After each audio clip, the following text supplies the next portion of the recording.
The universe operates on principles we understand: physics, chemistry, the fundamental laws of cause and effect.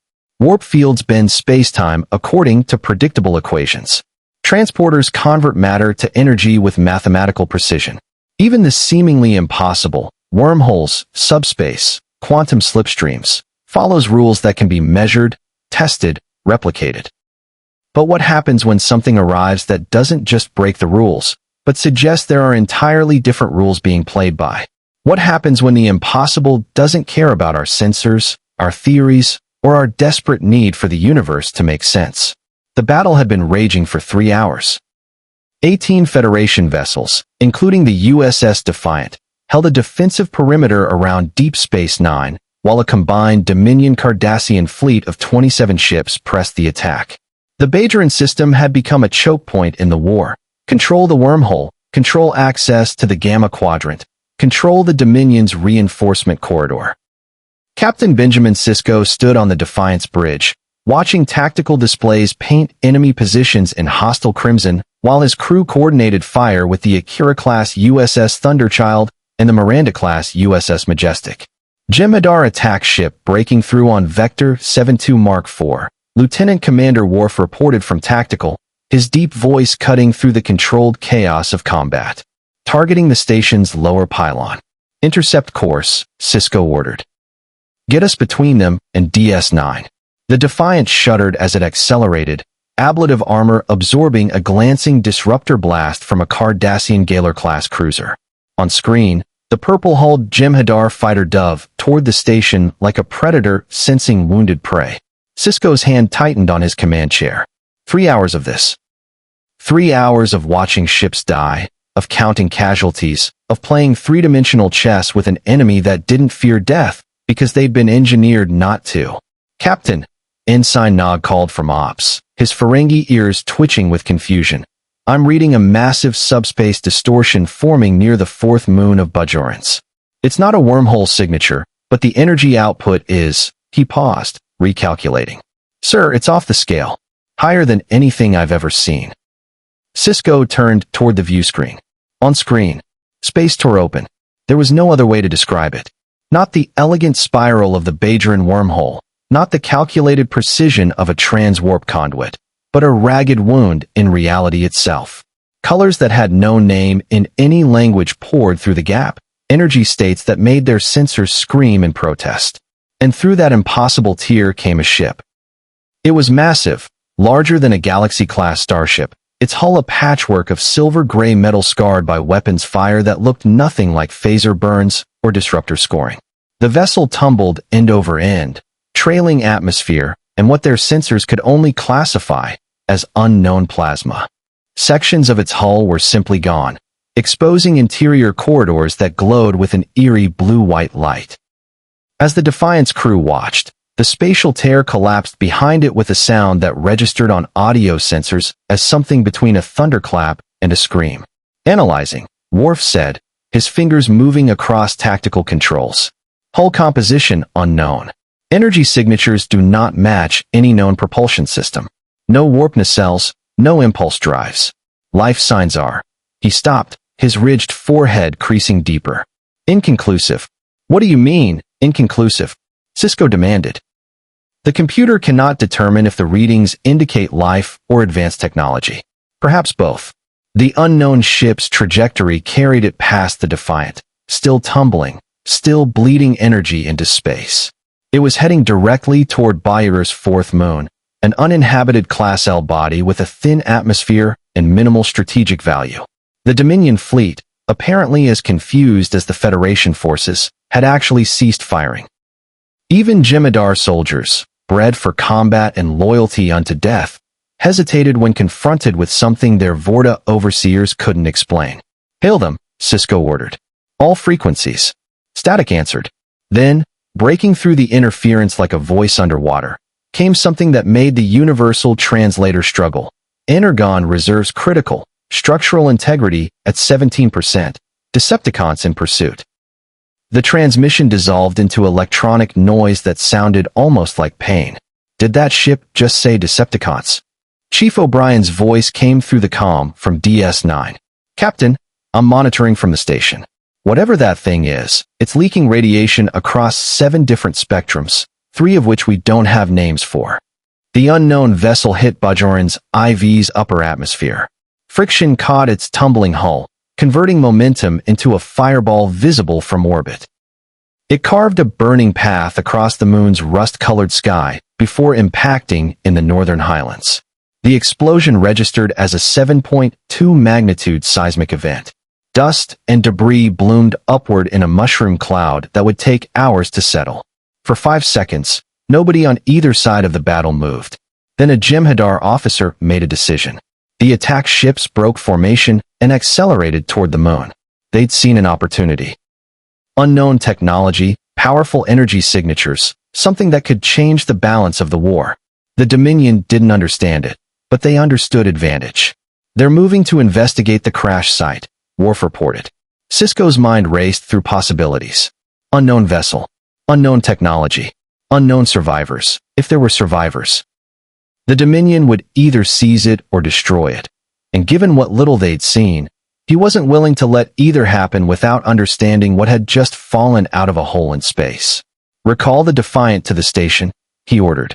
Prepare a runabout and an away team. We're going down to that moon before the Dominion gets whatever's in that wreckage. He tapped his comm badge. Sisko to Major Kira, you have the station. I'm taking Worf, Dax, and Bashir to investigate the crash site. Kira's voice came back skeptical and concerned. Benjamin, we're still in the middle of a battle. The Dominion just broke off their attack to chase whatever came through that rift. I'd rather know what's worth abandoning a strategic assault. He stood, already moving toward the turbolift. And Major? If you want to see more stories of unlikely alliances forged in the fires of war, remember that the best partnerships are built on mutual respect and shared survival. This might be the beginning of something that changes everything. Sisko out. The runabout Rio Grande descended through Bajoran's IV's atmosphere 30 minutes later, its shields compensating for residual radiation from the crash.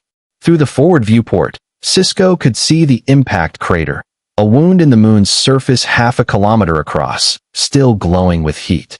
The unknown ship lay partially buried in the center, its hull cracked open like a broken egg. Smaller debris had scattered across several square kilometers, and as they approached, Sisko realized some of those pieces were moving. Doctor, he said quietly, what are the life sign readings now? Julian Bashir looked up from his medical tricorder, his genetically enhanced mind processing data faster than any normal human could. I'm detecting 5 distinct energy signatures. They're not organic. No cellular structure, no DNA, no biological processes I can identify. But they're exhibiting patterns consistent with consciousness. Awareness. One of them is significantly stronger than the others. Energy beings? Jadzia Dax suggested from the pilot's seat, her trill spots catching the light as she maneuvered the runabout into a landing pattern. If they are, they're unlike any we've encountered, Bashir replied. These readings suggest a physical matrix, metal alloys, crystalline structures, animated by some form of energy we can't classify.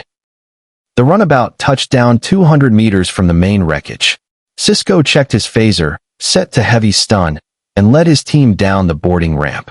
The moon's thin atmosphere carried a metallic tang, and the ground beneath their boots was scorched black. As they approached the crashed vessel, details became clearer, technology that combined curves and angles in ways that suggested both aesthetic beauty and brutal functionality. Weapons ports. Blast scoring from energy weapons that predated the crash. This ship had been in a fight before it ever reached their universe. Captain, Worf said, his tricorder sweeping the area. I am detecting 3 Jem'Hadar life signs. They transported down before we arrived. Of course they did. Sisko gripped his phaser tighter.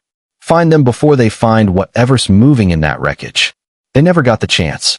A sound like grinding metal echoed across the crater. Not the groan of a failing structure, but something purposeful. Mechanical. One of the debris pieces 30 meters away began to unfold.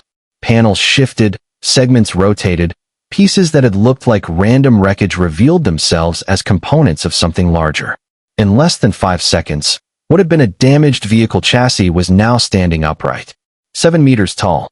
Humanoid in shape, but clearly mechanical, its body a combination of yellow and black plating. One arm ended in what could only be described as a weapon, a cannon integrated directly into its forearm. And in its chest, behind protective armor, a brilliant blue light pulsed with a rhythm that could almost be called a heartbeat. The mechanical being's head turned toward them. Its eyes, optical sensors, glowed the same electric blue as the light in its chest. When it spoke, the universal translator caught the words, but there was something in the voice that suggested it wasn't meant for human vocal cords. Something ancient. Something tired. "Identify yourselves," it said. The weapon arm didn't raise, but Sisko noticed it didn't lower either. "Are you Decepticon allies? Or have we fallen far enough that even our enemies are strangers?" Behind the yellow and black figure, more of the wreckage was moving, unfolding, transforming. Four more mechanical beings rose from the debris, each unique in size and configuration, each carrying the same blue light in their chests like a spark of contained lightning. And from the main section of the crashed ship, something larger began to move. Something that made even Worf take a step back. The figure that emerged stood nearly 10 meters tall, its body predominantly red and blue with silver accents. Where the others looked like soldiers, this one looked like a commander. Not because of any obvious rank insignia, but because of the way it carried itself. Damaged, leaking fluid that glowed faintly in the dim light, sections of its armor hanging loose from impacts that should have torn it apart. It still projected absolute authority. When it looked down at Sisko's team, its blue optical sensors held an intelligence that was unmistakable. "Stand down, Bumblebee," it said to the yellow and black figure. Its voice was deeper, resonant with a quality that made the words feel like more than sound. "These are not Decepticons." It took a step forward, and despite its obvious injuries, the movement was graceful. "I am Optimus Prime, leader of the Autobots. We mean you no harm. Our ship was damaged in battle and pulled through a spatial anomaly. We did not choose to come to your world, but now that we are here."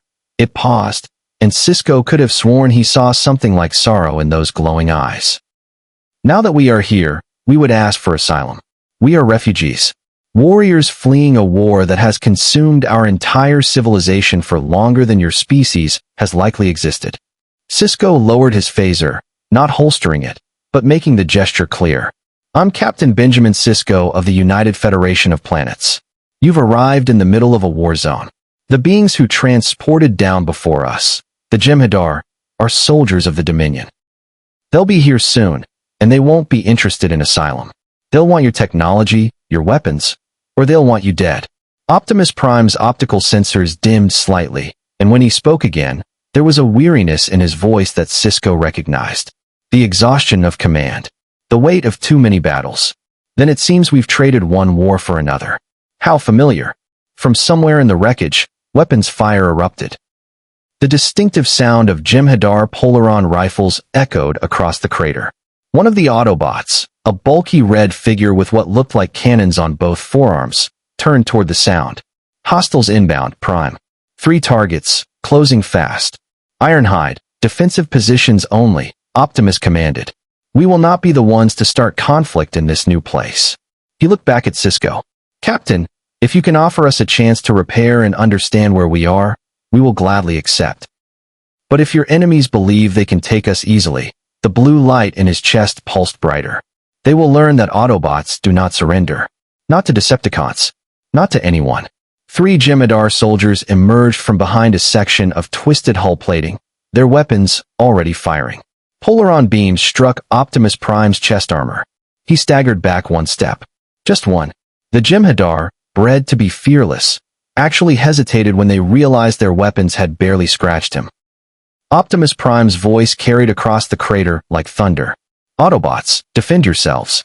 And in that moment, as mechanical warriors met genetically engineered soldiers in a battle neither had chosen, Captain Benjamin Sisko realized that the Dominion War had just become infinitely more complicated. The Jem'Hadar never had a chance to adapt. Bumblebee moved first, his smaller frame translating to speed that even Worf's enhanced Klingon reflexes struggled to track. The yellow Autobot crossed 30 meters in less than 2 seconds, his plasma cannon rising as he closed the distance. He didn't fire. Optimus had said defensive positions only, but he didn't need to. One sweep of his arm sent the nearest Jem'Hadar soldier flying 15 meters through the air.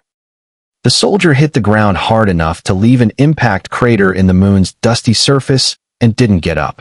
The second Jem'Hadar adjusted his aim toward Bumblebee, but Ironhide was already moving. The weapon's specialist's arm cannons rotated with mechanical precision, not firing energy, but releasing a spray of liquid that froze on contact with air. Liquid nitrogen.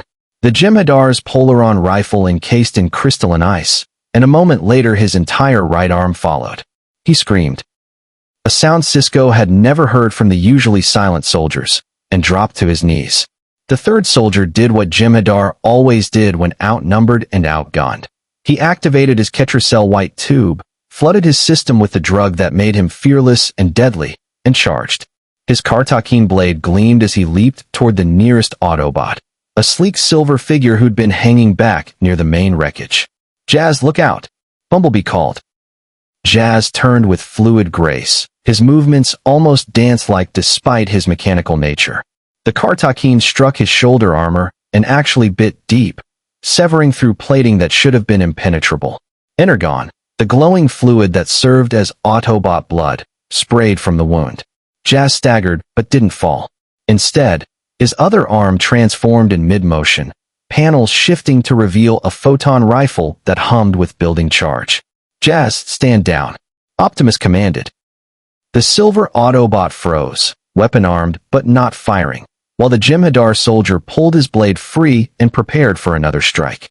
For a moment that stretched into eternity, the two warriors faced each other, one driven by genetic programming and chemical dependency, the other by loyalty and training measured in millennia. Worf moved. The Klingon officer crossed the distance in 4 long strides, his phaser set to maximum stun, and fired. The Jem'Hadar convulsed once and collapsed. Worf stood over the fallen soldier, his expression grim. "They will not stop. More will come. If you wish to survive, you must choose quickly. Come with us now, or face an entire Dominion strike force alone." Optimus Prime looked down at Worf, and Sisko saw something pass between them. Recognition, perhaps. One warrior to another. The Autobot leader turned to survey his team. Bumblebee's optics flickered with concern. Jazz clutched his damaged shoulder, energon still leaking between his fingers. Ironhide maintained his defensive stance, cannons sweeping for additional threats. The white and red Autobot near the rear. Ratchet, Sisko's medical training recognized another doctor when he saw one, was already moving toward Jazz with tools that unfolded from compartments in his arms. The fifth Autobot, who hadn't yet engaged, stood near Optimus like a silent guardian. Bulkier than the others, his armor a deep blue with traces of silver, he carried no visible weapons, but radiated a barely contained violence that reminded Sisko of the Defiant itself, small, tough, and more dangerous than appearance suggested. "Our ship is destroyed," Optimus said quietly. "Our energon reserves are nearly depleted. We have no way to return to Cybertron, and I'm not certain Cybertron even exists in this universe." He looked at each of his Autobots in turn, and Sisko recognized the moment. The weight of command. The impossible decision. But we are Autobots. We do not surrender our principles simply because the circumstances are dire. "Captain Sisko, I will accept your offer of asylum, but I must know, what is this war that rages in your space? Who fights it and why?" Jadzia Dax stepped forward, her tricorder still recording data. "The Dominion is a massive empire from the Gamma Quadrant, on the other side of a stable wormhole near here. They're ruled by the Founders, shapeshifters who view solid-form beings as inferior. They use genetically engineered soldiers called Jem'Hadar and cloned administrators called Vorta to expand their territory. 2 years ago, they began an invasion of the Alpha Quadrant. The Federation, Klingon Empire, and recently the Romulan Star Empire have allied to stop them. But we're losing. Badly." "Shapeshifters," Ironhide said, the word carrying contempt. "Like Decepticons who use disguise protocols." "In a manner of speaking," Dax replied. "Though changelings are biological shapeshifters, not technological. They can become anything. People, objects, even mist." Bumblebee's optical sensors brightened. Through the universal translator, his voice carried a distinctive electronic quality, like someone speaking through a radio. Prime, if they can look like anyone, how do they know who to trust? It was a good question. A soldier's question. Sisko answered it honestly. We don't. Not always. The Dominion has infiltrated our governments, our fleets, our stations. Paranoia is one of their most effective weapons. We've developed blood screening techniques, but they're not foolproof. A war of fear and deception, Optimus said. Not just a battle for territory, but for the very trust that holds civilizations together. He looked toward the sky, where the lights of orbital battles still flickered like distant stars. We know such conflicts well. The Decepticons mastered the art of sowing doubt among the Autobots' allies. It's how they conquered so many worlds. Captain, Bashir interjected, his tricorder emitting a concerned chirp. I'm detecting an energy buildup in orbit. 3 Jem'Hadar attack ships are entering transporter range. I estimate 40 soldiers will be on the surface in less than 3 minutes. Sisko tapped his comm badge. Sisko to Rio Grande. Prepare for immediate evacuation. We're bringing guests. But even as he gave the order, he knew the math didn't work. The runabout had capacity for 8 people in an emergency. His away team was 4. The Autobots were 5, and they were each the size of a small shuttlecraft. There was no way to fit them all, even if. Optimus Prime seemed to read his thoughts. Your vessel cannot accommodate us, Captain. Not in our current forms. He turned to his team. Autobots, transform and roll out. What happened next would haunt Sisko's understanding of physics for months. Bumblebee folded in on himself, panels sliding, joints rotating, his entire body reconfiguring in a cascade of mechanical precision that took less than 3 seconds. Where a 7-meter-tall warrior had stood, a vehicle now rested on the lunar surface. Something that looked like a ground transport, but with design elements that belonged to no manufacturer Sisko recognized. Yellow and black, compact, powerful. One by one, the other Autobots followed. Jazz became a sleek silver sports vehicle. Ironhide transformed into a bulky red transport that bristled with weapon ports. Ratchet's form shifted into a white and red emergency vehicle with what could only be medical equipment visible through transparent sections. The 5th Autobot, who Sisko realized hadn't introduced himself, became a dark blue tactical vehicle that looked purpose-built for combat. And Optimus Prime transformed last. His larger frame required more time, more complexity, more impossible mechanical choreography.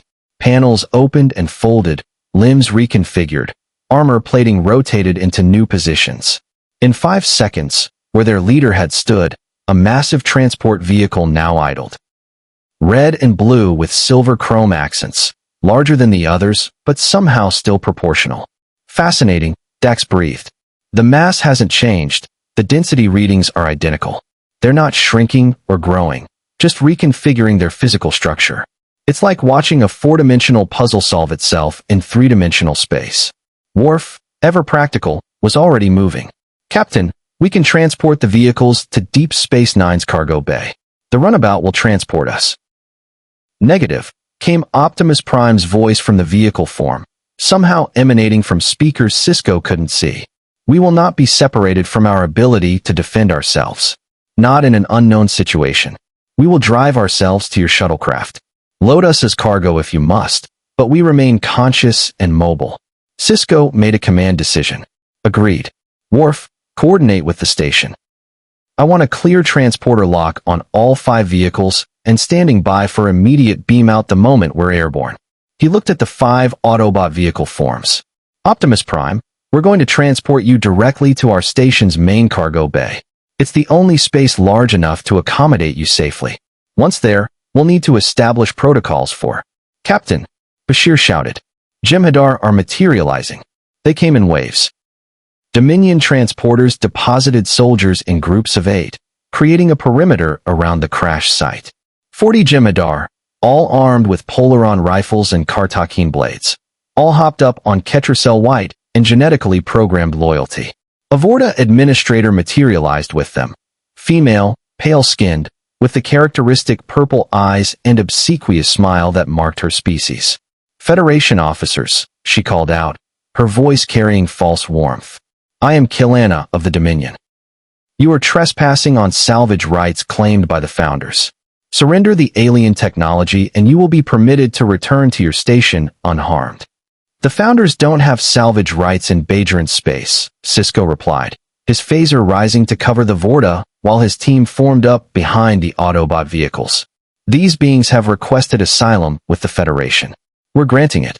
Kalana's smile didn't waver, but something cold entered her eyes.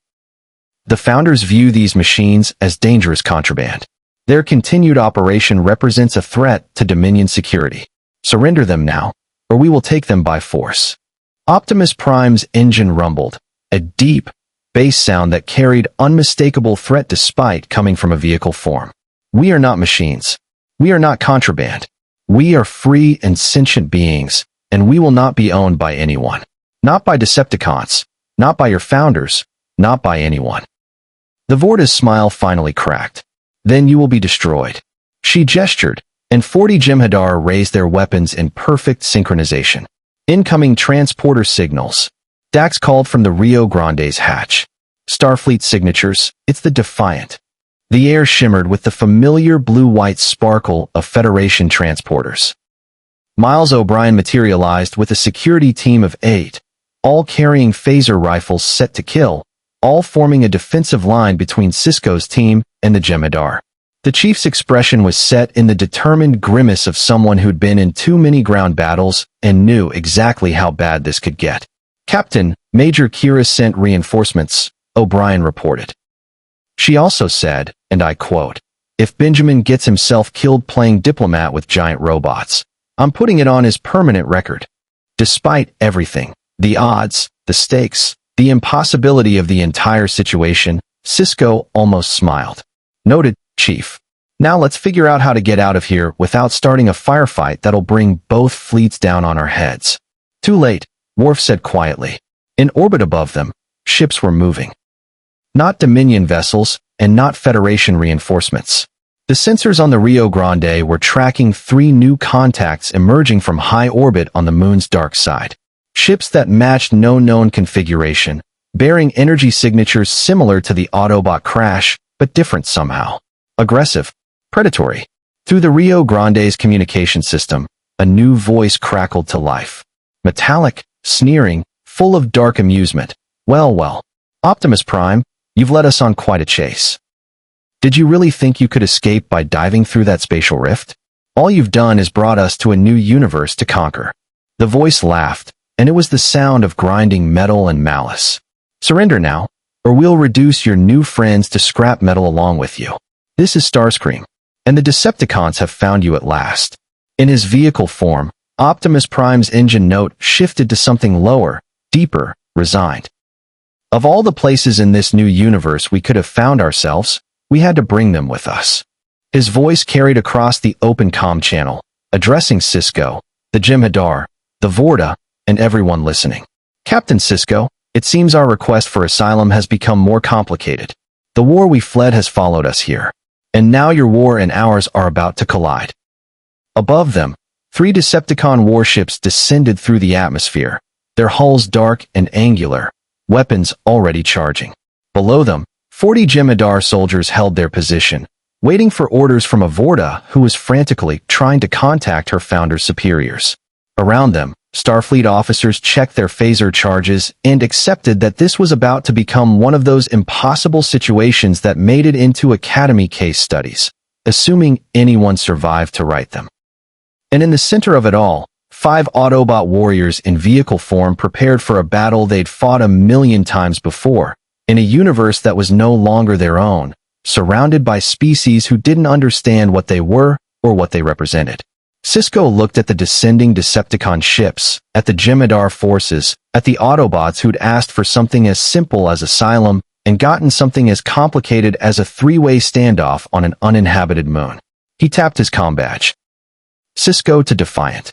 We're going to need heavy fire support and emergency transport for multiple large objects, possibly while under fire from 3 different hostile forces simultaneously. Major Kira's voice came back, strained but steady. Benjamin, what the hell is happening down there? Sisko watched the Decepticon ships grow larger in the sky. First contact, Major. Just not the kind we trained for. The Decepticon ships didn't land so much as crash with purpose. 3 wedge-shaped vessels hit the lunar surface in a triangle formation around the crash site, their impacts sending shockwaves that knocked 2 Jem'Hadar soldiers off their feet. Hydraulic hatches blasted open with pressurized hisses, and from each ship emerged figures that made even Optimus Prime look restrained in design. They were taller, sharper, built for intimidation. The first stood nearly 12 meters high, its frame predominantly gray and red with angular armor that came to wicked points. Missiles lined its shoulders. The second was bulkier, purple and silver, with a fusion cannon mounted on its right arm that hummed with barely contained power. The third moved with predatory grace despite its size, sleek, dark, with null rays integrated into its forearms and wings folded against its back that marked it as a seeker. The seeker spoke first, its voice the same sneering tone from the transmission. Optimus Prime. How the mighty have fallen. From leading Cybertron's defense to hiding behind primitives on a backwater moon. Starscream. Even through vehicle form, Optimus's voice carried weight. We weren't hiding, Starscream. We were leaving. This war has consumed enough worlds. I won't let it consume another. How noble, the gray Decepticon mocked. Megatron will be disappointed you didn't survive the journey. But perhaps these local warlords will pay well for Autobot scrap. He gestured toward the Jem'Hadar with casual disdain. You there? Gray-skinned soldiers. We claim this salvage. Stand aside or be crushed. Kalana's diplomatic mask cracked completely. The Founders do not negotiate with machines. Jem'Hadar, destroy them all. Everything happened at once. The Jem'Hadar opened fire, Polaron beams lancing toward the Decepticons. Starscream transformed mid-flight, his body reconfiguring into a sleek fighter jet that screamed skyward while his null rays strafed the ground below. The gray Decepticon, Shockwave, if Sisko remembered the tactical analysis correctly, raised an arm and deployed an energy shield that absorbed the Jem'Hadar fire without strain. The purple one simply started walking forward, each footfall shaking the ground, fusion cannon charging with light that made Sisko's eyes water. Autobots, transform. Optimus commanded. 5 vehicles shifted back to warrior forms in synchronized precision. Bumblebee's plasma cannon locked onto Starscream's airborne form. Jazz and Ironhide took flanking positions, their weapons tracking multiple targets. Ratchet moved to cover their rear. And the 5th Autobot, who Optimus finally identified as Cliffjumper, deployed arm-mounted blasters with the eager aggression of someone who'd been waiting for this fight. Chief, get your people behind the Rio Grande. Sisko ordered, already firing his phaser at the closest Jem'Hadar soldier. Dax, warm up the engines. We may need to extract hot. Worf's phaser rifle dropped a Jem'Hadar with precise shots, but 3 more replaced him. Captain, we are caught between 3 hostile forces in an indefensible position. I'm aware, Commander. Sisko ducked behind Bumblebee's leg as a Polaron beam scorched the air where his head had been. Optimus Prime, we need to evacuate now. All of us. Agreed. Optimus replied, his ion blaster firing at Shockwave's shield. The Decepticon energy barrier flickered but held. Autobots, fighting withdrawal to the Federation shuttle. Protect the organics. The purple Decepticon laughed, a sound like grinding gears. Lugnut shows these fleshlings the power of the mighty Megatron. His fusion cannon released a blast that carved a trench in the lunar surface and sent Ironhide diving for cover. Starscream strafed from above, his null rays carving lines of molten rock. This universe is ours for the taking, Autobots. Weak governments, primitive technology, endless resources.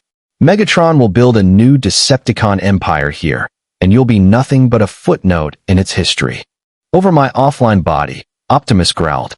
Jazz moved with impossible speed, his photon rifle tracking Starscream's flight path. He fired once, a precise shot that clipped the Decepticon's wing. Starscream spiraled, transformed mid-fall, and landed on his feet with a snarl of rage. You'll pay for that, Autobot. The Jem'Hadar, caught between 2 mechanical armies, did what they always did, attacked everything. Half focused on the Decepticons, half on the Autobots, all of them driven by Ketracel White and genetic programming that knew only victory or death. Bashir dragged a wounded security officer toward the runabout, while O'Brien provided covering fire. "Captain, I count 14 casualties between both sides, and we've been fighting for less than 2 minutes." Sisko's tactical mind raced. 3 Decepticons, 40 Jem'Hadar, 5 Autobots, his away team, and security detail. The math was impossible. Unless... "Optimus Prime," he shouted over the weapon's fire. "Can your people hold long enough for a mass transport?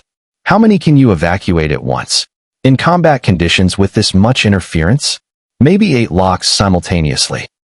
Optimus's optics flickered with rapid calculation.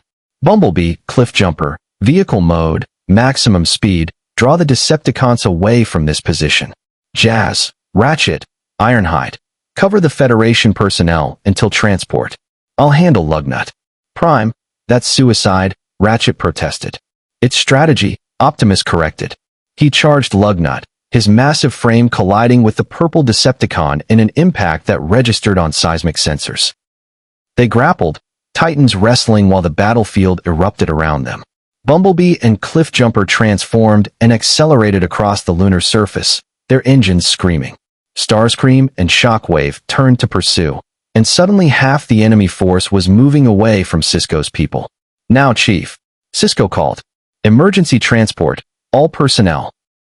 O'Brien's fingers danced across his combadge controls, establishing transport locks through interference that would have been impossible for anyone else. Blue-white energy enveloped the Starfleet security team, and they dematerialized in groups. The Jem'Hadar noticed the evacuation and redirected fire, but Jazz positioned himself between them and the transport coordinates, his armor absorbing impacts meant for flesh and blood. Killana screamed orders in the Vorta's high, desperate voice. "Stop them," the Founder's demand. Ironhide's liquid nitrogen spray encased her in ice mid-sentence. "Transport complete," O'Brien reported. "Captain, you're next." "Negative. Get the wounded out first." Sisko fired at a Jem'Hadar who was flanking Ratchet's position. "Optimus, how long can you hold?" The Autobot leader had Lugnut in a headlock, servos straining. "Not long. Lugnut is one of Megatron's strongest warriors. We need..." A new sound cut through the chaos. The whine of charging weapons. Multiple weapons. Sisko looked up and felt his stomach drop. The Defiant screamed over the horizon at full impulse, its pulse phasers already firing. Quantum torpedoes streaked toward the Decepticon ships, not the warriors, but their vessels. Explosions bloomed where Starscream's shuttle had been parked. The Seeker shrieked in rage and transformed, abandoning his pursuit of Bumblebee to protect his remaining equipment. Major Kira's voice came through clear and furious. "Benjamin Sisko, you have 5 seconds to transport your stubborn ass to this ship, or so help me." Locking on all remaining personnel and Autobots, O'Brien interrupted. "Emergency wide dispersal transport. Energizing." The world dissolved into transporter shimmer. Sisko felt his molecules separate, stream through subspace, and reassemble on the Defiant's transporter pad. Around him materialized Worf, Dax, Bashir, and O'Brien. In the corridor outside, medical teams were already treating the wounded security officers. "Where are the Autobots?" Sisko demanded. "Cargo Bay 2, O'Brien replied. "All 5 materialized successfully, though Prime is not going to be happy about being transported mid-combat. He'll survive being unhappy." Sisko headed for the bridge at a run. "What's the situation on the moon?" Kira's voice came through as he entered the turbolift. "The Jem'Hadar are retreating. Their ships are pulling them out. The Decepticons are salvaging what they can from their crash site. And Benjamin, we have a bigger problem. Dominion reinforcements just entered the system. A lot of reinforcements." Sisko stepped onto the bridge and saw the tactical display. 23 Dominion ships. Against DS9's current defensive fleet of 14, with the Defiant making 15. The Autobots had brought them a miracle of technology and a war from another universe. And in return, the Dominion War was about to teach them what desperation looked like. "Set course for Deep Space Nine, maximum warp," Sisko ordered. "And somebody get me a direct line to Optimus Prime. We need to have a very serious conversation about what happens next." Deep Space Nine's Cargo Bay 2 had never held anything quite like the Autobots. Even in their vehicle forms, which they'd assumed for transport, They dominated the space. 5 alien vehicles arranged in a defensive circle, their engines idling with a mechanical purr that resonated through the deck plating. Station engineers stood at a safe distance, tricorders out, recording data that would keep xenotechnology specialists busy for years. Sisko entered with Kira at his side, both still in their combat gear from the surface engagement. The moment the cargo bay doors sealed behind them, 5 vehicles transformed in synchronized precision. Metal shifted, panels rotated, and within seconds 5 towering warriors stood where vehicles had been.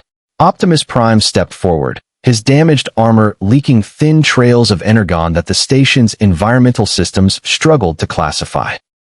"Captain Sisko," Optimus said, his voice carrying both gratitude and wariness. "Thank you for the extraction. But I must protest being transported without consent. Autobots do not appreciate losing control of their situations." "Noted," Sisko replied evenly. "Next time I'll let you finish your death match with a 12-meter Decepticon while my people die around you."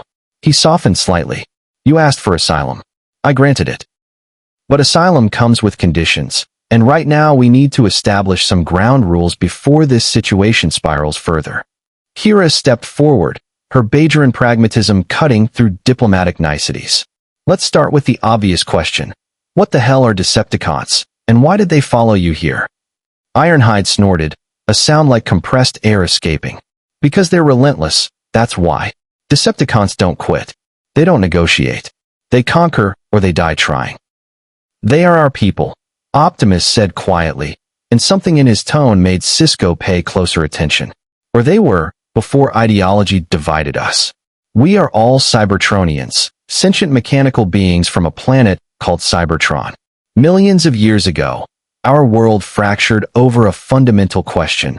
Should we live in peace with organic species, or should we rule them? Those who chose peace became Autobots. Those who chose domination became Decepticons. A civil war," Kira said. "One that's lasted millions of years. The war has consumed our entire civilization," Ratchet added, his medical tools retracting into his arms. "Cybertron is a dead world now, stripped of resources, poisoned by weapons, abandoned by both sides.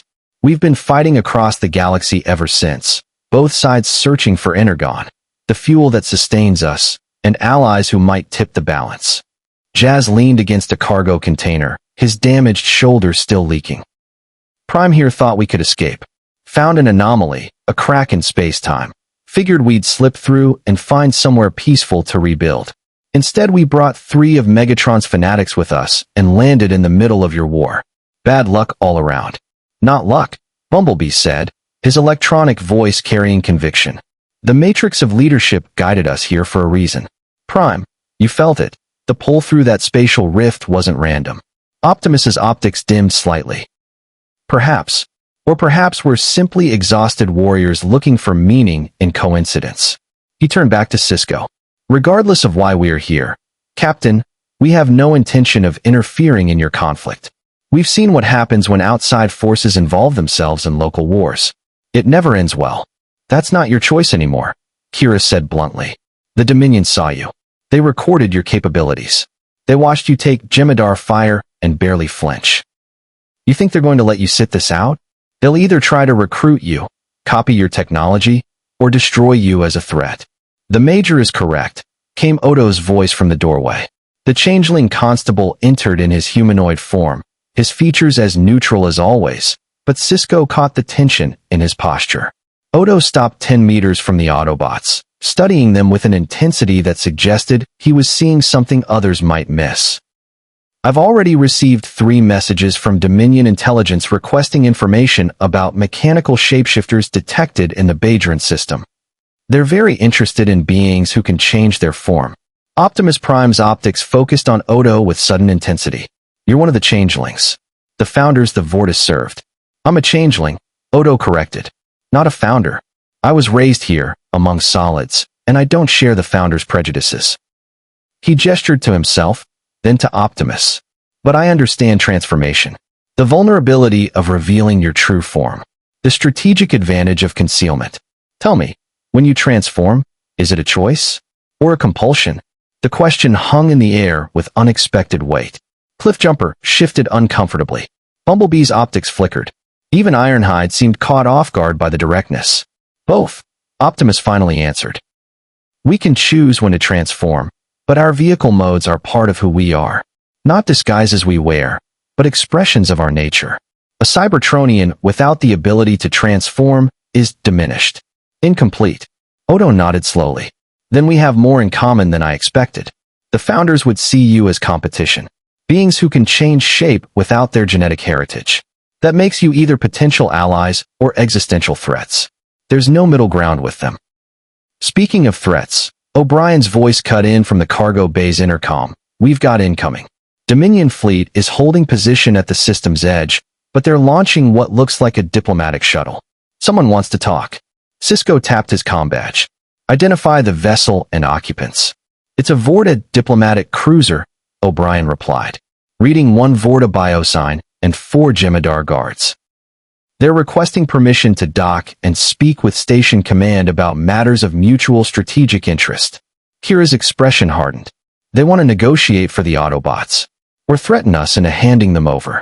Let them dock, Sisko decided. Standard security protocols. Kira, Odo, you're with me. Worf, meet us in Wardroom 3 with a full security detail. He looked at Optimus Prime. I need you and one of your people to attend this meeting. The Dominion needs to hear directly from you that you're not property to be bargained for. Agreed, Optimus said. Jazz, you're with me. Bumblebee, Ironhide, Cliffjumper, Ratchet, remain here and begin damage assessment. We need to know how long we can maintain combat effectiveness with depleted energon reserves. Prime, Ratchet said carefully. Our energon reserves are at 14%. Without refueling, we have perhaps 48 hours of normal activity. Less if we engage in combat. Then we have 48 hours to find a solution. Optimus's tone carried finality. Captain Sisko, lead the way. Wardroom 3 was the station's secondary diplomatic facility, smaller than the main conference room, but more defensible. Worf had positioned security officers at every entrance, their phaser rifles charged and ready. When the Vorta entered, flanked by 2 Jem'Hadar who had to duck to clear the doorway. She maintained her species' characteristic smile, despite the obvious tension. Captain Sisko, she said, inclining her head. I am Eris, diplomatic representative of the Dominion. Thank you for agreeing to this meeting. You're welcome, Eris. This is Major Kira Nerys, my first officer, and Constable Odo, Chief of Security. Sisko gestured to the Autobots. And these are Optimus Prime and Jazz, representatives of the Autobot faction of Cybertron. Eris's smile flickered as she took in the 2 mechanical beings. Jazz had folded himself into a seated position that still left him 2 meters tall. Optimus stood at his full height, his presence dominating the room despite his damaged state. The Vorta's eyes lingered on the energon leaking from Optimus's chest armor. Fascinating, she said.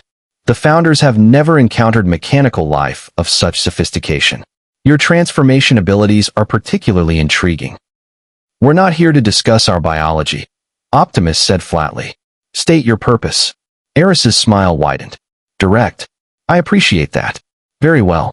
The Dominion recognizes that you are advanced weapons platforms of significant strategic value. We're prepared to offer you sanctuary, resources, and full support in your conflict with the Decepticons. In exchange, we ask only for your technical assistance in certain military operations against the Federation. You want us to fight for you, Jazz translated. Against the people who just saved our ass. Hard pass. We're offering you survival, Eris countered. Your ship is destroyed. Your fuel reserves are depleted. The Federation cannot provide what you need. They lack the industrial capacity, the energy resources, the strategic position. The Dominion controls hundreds of worlds. We can synthesize whatever fuel you require. We can provide facilities to repair your damage. We can even help you locate and neutralize the Decepticons who followed you here. Her purple eyes gleamed. All we ask is that you recognize where your true interests lie. Optimus Prime leaned forward, his massive hands resting on the conference table. I've heard this speech before. Megatron made similar promises to the neutral city-states of Cybertron. Join us, and we'll protect you. Refuse, and you're on your own. Within a stellar cycle, those cities were either enslaved or destroyed. So let me be very clear, Eris. Autobots do not serve conquerors. We do not fight wars of aggression. And we certainly don't betray those who've shown us kindness. The Vorta's smile finally cracked. Then you've chosen poorly. The Federation is losing this war. Within months, perhaps weeks, the Dominion will control this entire sector. Your kindness will be buried in the rubble of Deep Space Nine. Is that a threat? Kira asked, her hand moving toward her phaser. It's a projection based on tactical reality, Eris replied. Captain Sisko, surely you see the logic. These Autobots are powerful, but they're also vulnerable. They need what only the Dominion can provide. Hand them over now, and the Founders will consider this matter closed. Refuse, and you've made them combatants in a war they claim they don't want to fight. Sisko met her gaze without flinching. The Autobots have requested asylum. The Federation grants it. This meeting is over. Eris stood slowly, her Jem'Hadar guards tensing. Very well. But understand, Captain, by harboring these machines, you've escalated this conflict in ways you can't comprehend. The Founders don't tolerate strategic threats. They eliminate them. After the Vorta departed, Kira turned to Sisko. We just painted a target on ourselves the size of a Dominion battleship. We painted a target on ourselves the moment we joined this war, Sisko replied. Now we have allies who might actually help us hit back. He looked at Optimus Prime. That is, if you're willing to reconsider your position on non-intervention. Optimus Prime's optics dimmed, then brightened. Captain, I've led the Autobots for longer than your species has had written language. I've watched planets burn because we arrived too late. I've seen civilizations collapse because we intervened too much. There's no perfect answer, but I know this. If the Dominion is half as terrible as you say, and if the Decepticons are here hunting us, then standing aside means both our peoples die. He extended a massive hand. So yes, Captain Sisko, we'll fight. But we fight as equals, not as weapons you point at your enemies. Agreed. Sisko gripped the Autobot's hand, or as much of it as he could hold. Agreed. The problem with energon, Chief Miles O'Brien discovered, was that it shouldn't exist. He stood in Engineering Bay 5, staring at a sample of the glowing blue fluid that served as Autobot fuel, blood, and apparently several other biological functions that made his head hurt. His tricorder displayed readings that contradicted themselves every 30 seconds. The molecular structure shifted between states of matter that had no names in Federation science. It registered as both organic and inorganic, both energy and matter, both stable and in constant flux. It's impossible, O'Brien muttered for the 5th time in an hour. And yet it exists, Ratchet replied from where he sat, folded into a seated position that still made him 3 meters tall, in the center of the bay. The Autobot medic had volunteered to work with Starfleet engineers on the energon problem. His patience with O'Brien's frustration was remarkable. Energon is the lifeblood of Cybertron. It powers our bodies, sustains our sparks, fuels our weapons and ships. Without it, we're nothing but elaborate statues. But where does it come from? O'Brien demanded. In our universe, everything has a source. Antimatter, dilithium, latinum, they all form under specific conditions. This stuff reads like someone took pure energy, convinced it to be liquid, and then told it to violate thermodynamics just for fun. Ratchet's optics brightened with what might have been amusement. An accurate description, actually. In our universe, energon forms naturally in Cybertron's core. The planet itself generates it through processes even we don't fully understand. Some believe it's connected to Primus, the creator deity of our people. Others think it's simply advanced crystalline energy matrices. All we know for certain is that without access to Cybertron or energon-rich worlds, we're running on borrowed time. O'Brien ran another scan, watching the readings fluctuate. 14% reserves across 5 Autobots.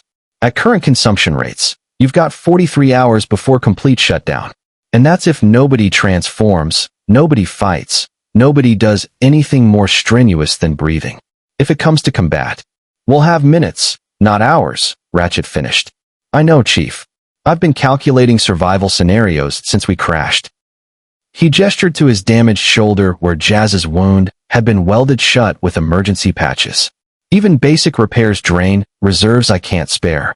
If the Decepticons attack now, we lose. If the Dominion presses their advantage, we lose. If we simply sit here and wait, we still lose. Just slower. O'Brien set down his tricorder and looked at the Autobot directly. Then we need to synthesize energon from what we have available. Antimatter provides massive energy output. Dilithium regulates matter-antimatter reactions. If I can stabilize your energon's quantum signature and match it to a sustained antimatter stream, you'll create an explosion that vaporizes half the station, Ratchet interrupted. Energon synthesis isn't just about energy density, Chief. It's about harmonic resonance at a quantum level. The wrong frequency, and the entire batch becomes volatile. Cybertronians have spent millennia perfecting energon refinement, and even we have accidents. So what do we need? Ratchet was quiet for a moment, his optics dimming as he processed possibilities. Raw materials with specific crystalline structures, high-energy radiation and controlled bursts, time, equipment, and honestly, a bit of luck. In our universe, there are worlds rich in energon precursors. Here, I don't even know if those precursors exist. O'Brien's comm badge chirped. O'Brien, this is Dax. I'm picking up unusual energy readings from the wormhole. You might want to see this. The chief exchanged glances with Ratchet. Can you move? Slowly and inefficiently, but yes. They made their way to Ops, where Jadzia Dax stood at the science station surrounded by holographic displays showing the Badron wormhole. The stable passage between the Alpha and Gamma quadrants swirled with its characteristic blue-white energy, but something about the readings was different. Sharper. More active. The wormhole is reacting to the Autobots, Dax said without preamble. Ever since they arrived, I've been detecting quantum variance fluctuations that match the spatial anomaly that brought them here. It's like the wormhole recognizes their energy signature. The Prophets, Kira said from the command chair. Sisko was in his office meeting with Starfleet Command, leaving her in charge of the station. They exist outside linear time. Maybe they knew the Autobots were coming before they arrived. Ratchet's optical sensors swept across the wormhole data. This passage connects to another quadrant, another part of your galaxy. The Gamma Quadrant, Dax confirmed. It's stable, artificial, created by beings we call the Prophets. They exist non-linearly, experiencing all moments simultaneously. To them, past and future are just coordinates. She pulled up comparative analysis. But here's the interesting part. The wormhole's interior energy matrix has quantum properties similar to your energon. Not identical, but compatible. O'Brien caught on immediately. You're saying we could use wormhole energy to synthesize energon? I'm saying it's theoretically possible, Dax corrected. We'd need to extract energy samples from inside the wormhole, analyze their structure, and reverse engineer a conversion process. The Prophets might not appreciate us siphoning their wormhole, but we're desperate enough to try, Kira finished. She stood and moved to the science station. Dax, how dangerous is this? On a scale of 1 to 10? Probably an 8. We'd be harvesting energy from a non-linear space-time phenomenon created by alien gods who communicate in metaphor and occasionally stop time to have philosophical conversations. Dax's smile was equal parts excitement and recklessness. But Chief O'Brien and I have done more dangerous things before. Barely, O'Brien muttered. Ratchet's optics brightened. If you're willing to attempt this, I can provide specifications for energon's quantum signature. With proper calibration, even a small amount could sustain us long enough to develop more permanent solutions. Do it, Kira decided. But carefully. The last thing we need is to anger the Prophets during a war. As Dax and O'Brien began coordinating with Ratchet on the technical specifications, Quark entered Ops with his characteristic blend of obsequiousness and opportunism. The Ferengi bar owner had been uncharacteristically quiet since the Autobots arrived, a sure sign he was calculating profit margins. Major, Quark said, his voice pitched to carry concern. I couldn't help but overhear that your mechanical guests need fuel. Energon, was it? As it happens, I have contacts throughout the sector who specialize in rare energy matrices. For a reasonable finder's fee, I could facilitate. Quark, Kira interrupted. Are you seriously trying to profit off refugees running out of fuel? I prefer to think of it as providing essential services during crisis, Quark replied smoothly. Besides, I've already received 3 inquiries about Autobot technology from various interested parties. Orion Syndicate, Iridian traders, even a Cardassian collector, who claims he's independent, but has obsidian order written all over him. Word spreads fast about giant, transforming warriors. Ratchet turned his full attention to Quark, and the Ferengi actually took a step back. Let me be very clear, entrepreneur. Autobot technology is not for sale. Anyone attempting to acquire it through purchase, theft, or salvage will discover that we have very effective methods of protecting our intellectual property. Of course, Quark said quickly. I was simply informing the Major that there's significant market interest. Knowledge is profit, after all. He retreated toward the turbolift. Though if your friends ever need discreet acquisition of materials, my services are available at competitive rates. After Quark left, Kira shook her head. I give it 6 hours before he's running a betting pool on whether you survive the week. He already is. Odo's voice came from the security office. The changeling emerged, holding a PADD.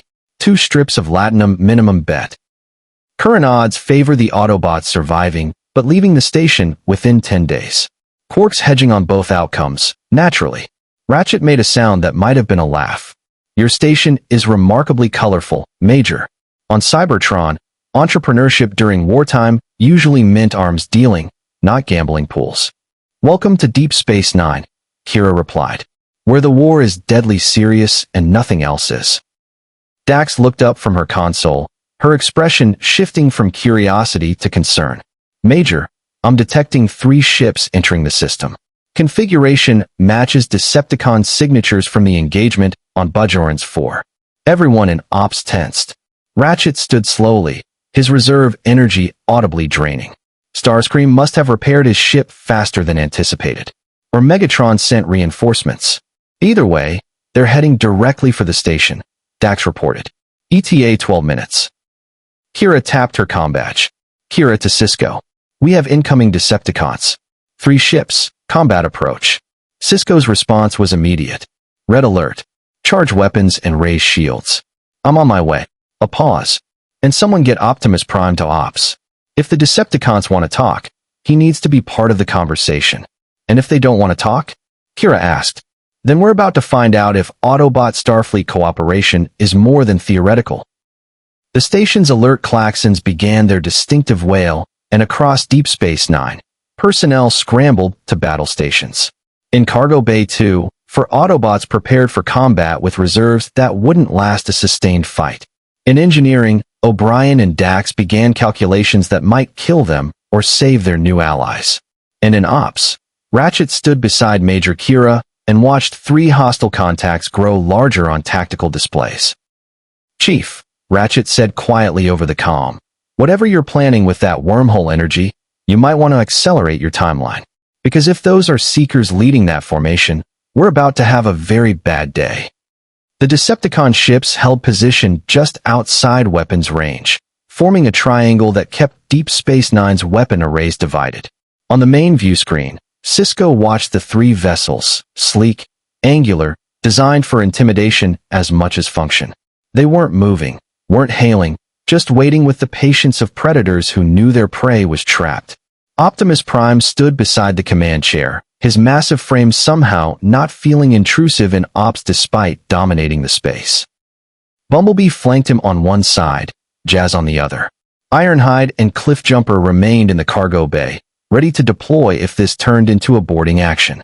Ratchet had stayed in engineering with O'Brien, working on the energon synthesis while he still had power to contribute.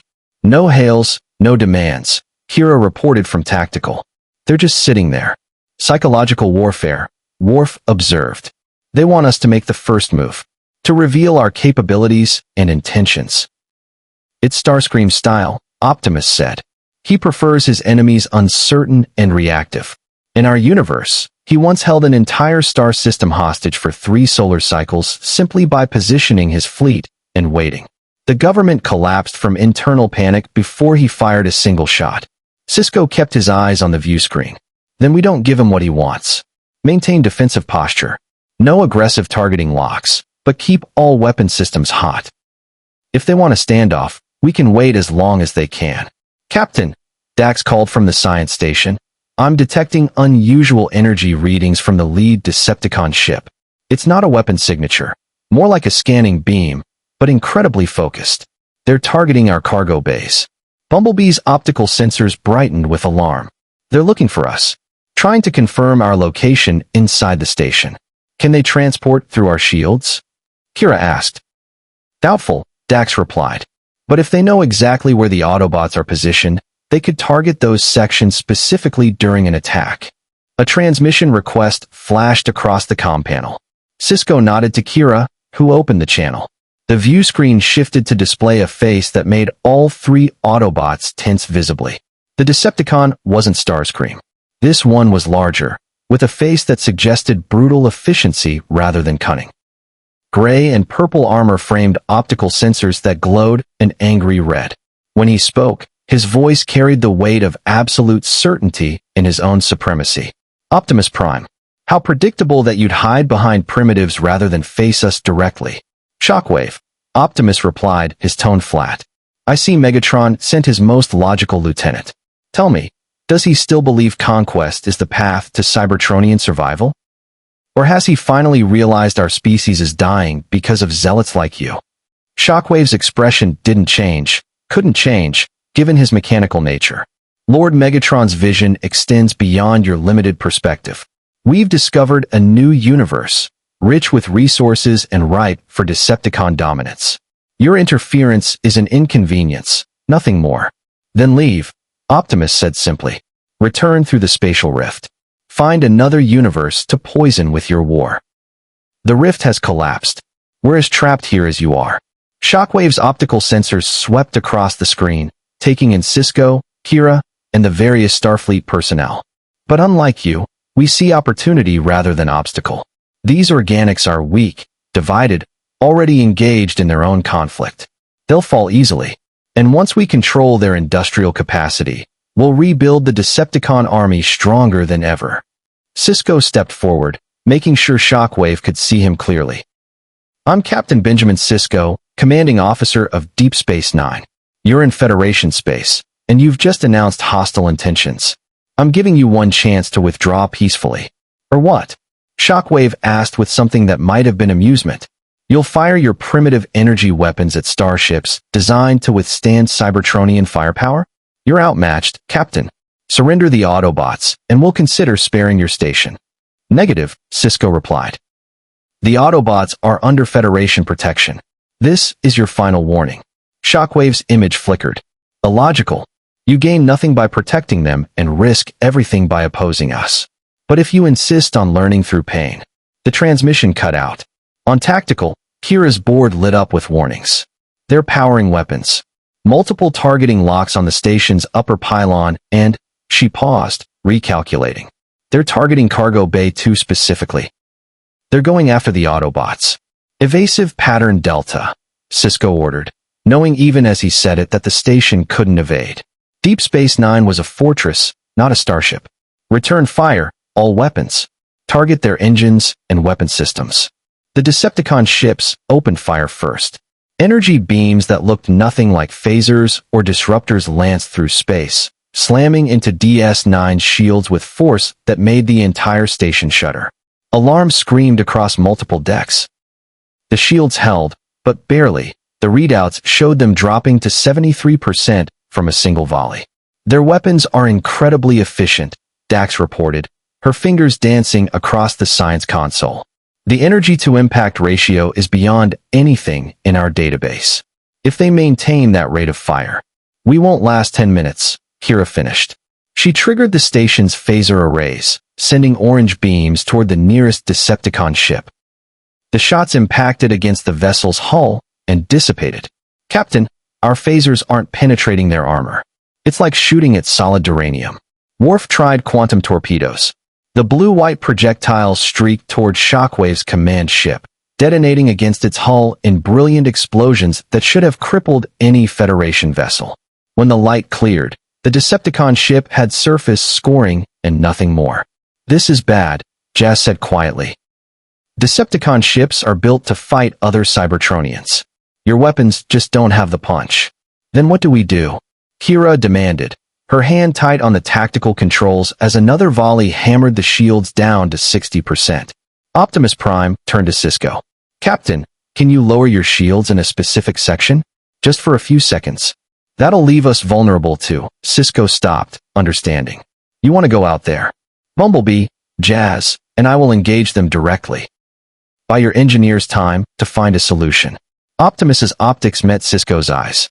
We can survive in vacuum. They can't shoot what they can't hit. And if we can disable their weapons systems, your station lives. It's suicide, Kira protested. 3 of you against 3 warships. We've faced worse odds, Bumblebee said, his electronic voice carrying grim humor. That time on Tripticon Station, Prime, remember? Just us against an entire Decepticon garrison. We lost that battle, Optimus reminded him. But we survived it. That's what counts. Sisko made the calculation in under 2 seconds. Keep the Autobots safe inside while the station died around them, or give them a chance to fight on their terms. Do it. Kira, prepare to drop shields on lower docking bay 7. Optimus, you'll have a 10-second window. After that, we're sealing up whether you're clear or not. Understood. Optimus nodded to his 2 companions. Autobots, transform and roll out. 3 mechanical warriors moved through the station at speed that made personnel scatter. Down turbolifts, through corridors designed for humanoids a fraction of their size, until they reached the lower docking bay. Sisko watched through internal sensors as they positioned themselves near the exterior doors. Dropping shields in 5, Kira counted down. 4, 3, 2, 1. Now, a section of Deep Space Nine's shields flickered and died. Atmospheric force fields held the air inside, but the Autobots were already transforming. Bumblebee became a compact vehicle, Jazz shifted into his sleek sports configuration, and Optimus Prime transformed into his massive transport form. The exterior doors blasted open, explosive decompression launching all 3 Autobots into space. They transformed mid-flight, their bodies reconfiguring in the vacuum, and suddenly 3 warriors were firing thrusters that Sisko's sensors couldn't explain. They accelerated toward the Decepticon ships with maneuverability that made Federation fighters look clumsy. Shields back up, Sisko ordered. On the view screen, he watched Bumblebee fire his plasma cannon at point-blank range into a Decepticon ship's weapon port. The explosion was small but effective. One of their primary guns went dark. Jazz used his speed to strafe across another vessel's hull, his photon rifle punching holes in sensor arrays and communication dishes. And Optimus Prime, the Autobot leader, went directly for Shockwave's command ship. He landed on the hull with magnetic grips, pulled out an energon axe that blazed with blue light, and began carving through the armor plating like it was paper. Magnificent, Worf breathed. They're buying us time, Dax said from her station. O'Brien, please tell me you've made progress on the energon synthesis. O'Brien's voice came through, strained but determined. Ratchet and I have isolated a compatible quantum signature from the wormhole energy. We're attempting to stabilize a test sample now, but it's incredibly volatile. One wrong calculation, and an explosion in engineering cut him off. Alarms shrieked. Sisko's heart clenched. Chief. Report. Static. Then O'Brien's voice, coughing. We're okay. The sample destabilized, but we contained it. Ratchet's wounded. Energon burn across his arm, but we know what went wrong. We can do this, Captain. We just need more time. Outside, Optimus Prime was running out of time. His energon reserves had to be nearly depleted. The axe strikes were coming slower. Bumblebee's movements less precise. Jazz broke off his attack run, his thrusters sputtering. And then the wormhole opened. Not naturally. Not the gentle spiral of profits allowing passage. This was violent, forced, the aperture ripping wider than Sisko had ever seen. Through the opening came something that made everyone in Ops freeze. A Jem'Hadar strike force. Not 3 ships. 17.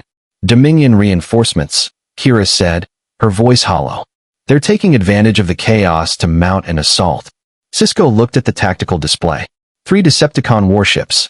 17 Dominion vessels. Deep Space Nine with shields at 42%. And 3 Autobots in space, running on fumes, caught between 2 hostile forces. Captain, Worf said quietly, we need orders. Benjamin Sisko stared at the screen, at the impossible situation, at the convergence of 3 separate wars crashing together in belligerent space. And he did what he always did when faced with impossible odds. He made a choice. Hail both fleets. All channels. Maximum broadcast. Channel open, Kira confirmed. Sisko's voice carried across every frequency, reaching Decepticons, Dominion forces, and his own people. This is Captain Benjamin Sisko. Consider this your final warning. Leave this system now, or I'll collapse the wormhole with all of you inside it. You have 60 seconds to comply. It was a bluff. He couldn't collapse the wormhole, but they didn't know that. He hoped. The 60 seconds stretched like years. On the view screen, 17 Dominion warships held their formation at the wormhole's mouth, their weapons charged but not firing. The 3 Decepticon vessels had ceased their assault on the Autobots, Shockwave's cold logic apparently calculating whether Sisko's threat was genuine. And floating in the void between these forces, 3 Autobot warriors drifted. Their energy reserves so depleted that even maintaining orientation in zero gravity was becoming difficult. 30 seconds. Kira counted down, her voice tight. Captain, they're not withdrawing. Sisko kept his expression neutral, though his mind raced through alternatives. He couldn't collapse the wormhole. The Prophets controlled it, and even if he could somehow destabilize it, doing so would strand the Dominion fleet on this side. Exactly the opposite of what he wanted. But backing down now meant admitting the bluff, which meant watching DS9 get torn apart by 3 separate hostile forces. 20 seconds. A new voice cut through the tension, Odo, from his security office. Captain, I'm detecting a changeling biosignature materializing on the lead Dominion vessel. It's a founder.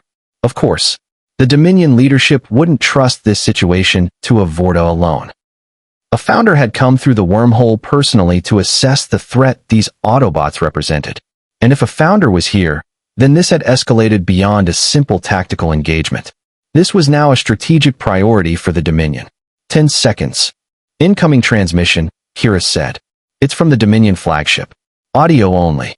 The voice that came through was liquid, shifting, exactly what Sisko expected from a changeling.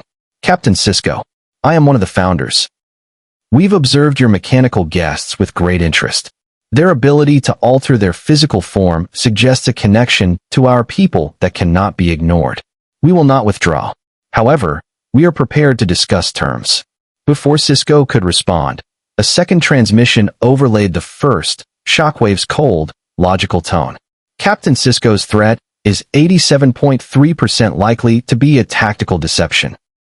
However, engaging simultaneously with both Dominion forces and this station while recovering our reconnaissance team presents unacceptable risk. We will withdraw to reassess. But understand, Optimus Prime and his Autobots are Decepticon property. We will reclaim them. The 3 Decepticon ships fired thrusters, pulling away from DS9 and the wormhole. They didn't flee. Decepticons never fled, but they repositioned to a safer distance, maintaining weapons locked, but ceasing active engagement. Shockwave had done the math and decided this particular battle wasn't worth the cost, which left the Dominion. Bring the Autobots back inside, Sisko ordered quietly. Emergency transport, directly to the infirmary. And someone get me a status report on that energon synthesis. As the transporter room scrambled to lock onto 3 massive energy signatures in space, Sisko opened a channel to the Dominion flagship. This is Captain Sisko. You want to discuss terms? Fine. But not while you're holding 17 warships at my doorstep. Pull back to the edge of the system, and I'll meet with your founder representative. Alone. On neutral ground. The changeling's response carried what might have been amusement. Neutral ground. An interesting concept when you're surrounded by our forces. Very well, Captain. We'll withdraw to the heliopause. But you will meet with us within the hour, or we will interpret your delay as refusal to negotiate.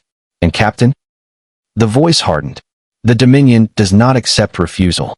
The transmission ended. Slowly, the 17 Dominion vessels began their withdrawal, their formation maintained with the precision that marked Jem'Hadar discipline. Within minutes, they pulled back to long-range sensor position, still threatening, still ready to strike, but giving Sisko exactly what he'd asked for. Kira let out a breath she'd been holding. That actually worked. For now, Worf cautioned. But we've only delayed the inevitable. The Dominion wants the Autobots. The Decepticons want the Autobots. And we're caught in the middle with a station that can't survive concentrated fire from either force. Sisko stood, already moving toward the turbolift. Then we make sure they don't get concentrated fire. Kira, you have ops.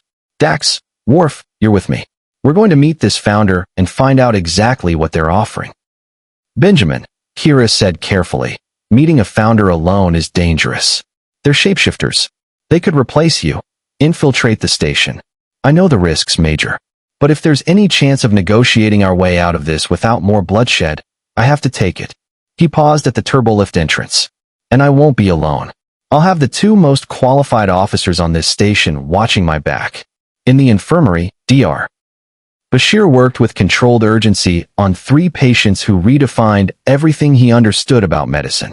Optimus Prime lay on a reinforced surgical platform. Actually 3 platforms pushed together, while Ratchet directed the young doctor's efforts despite his own injuries.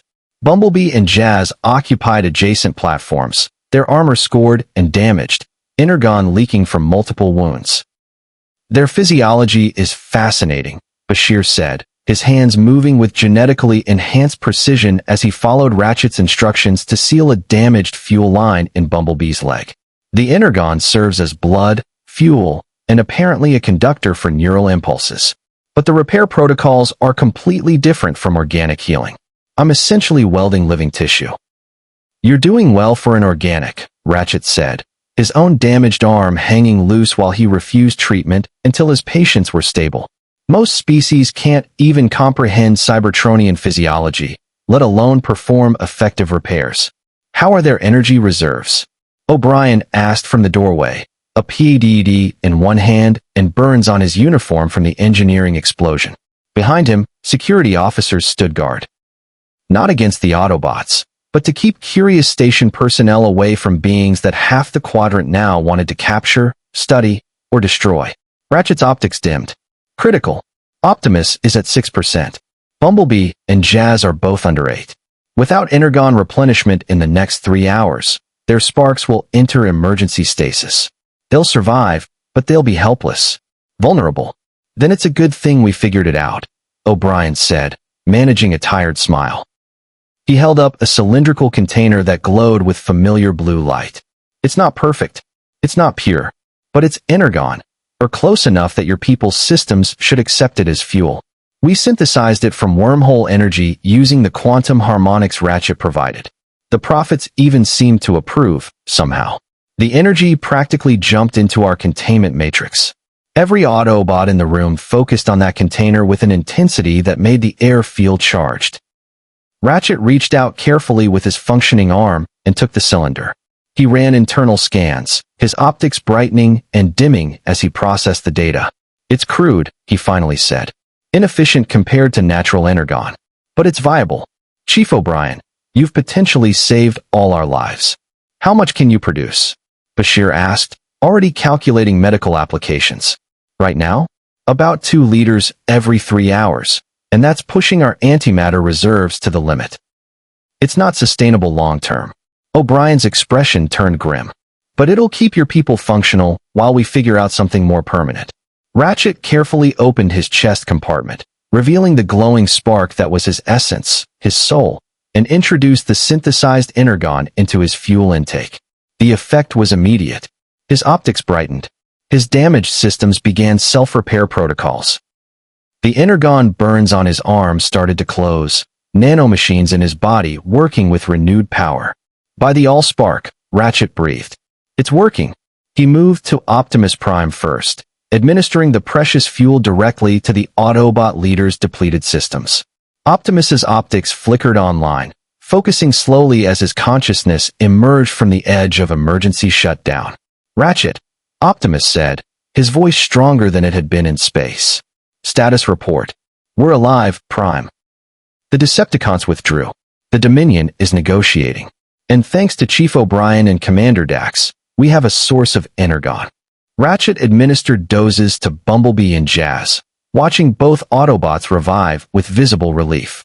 We're not out of danger, but we're no longer on the edge of oblivion.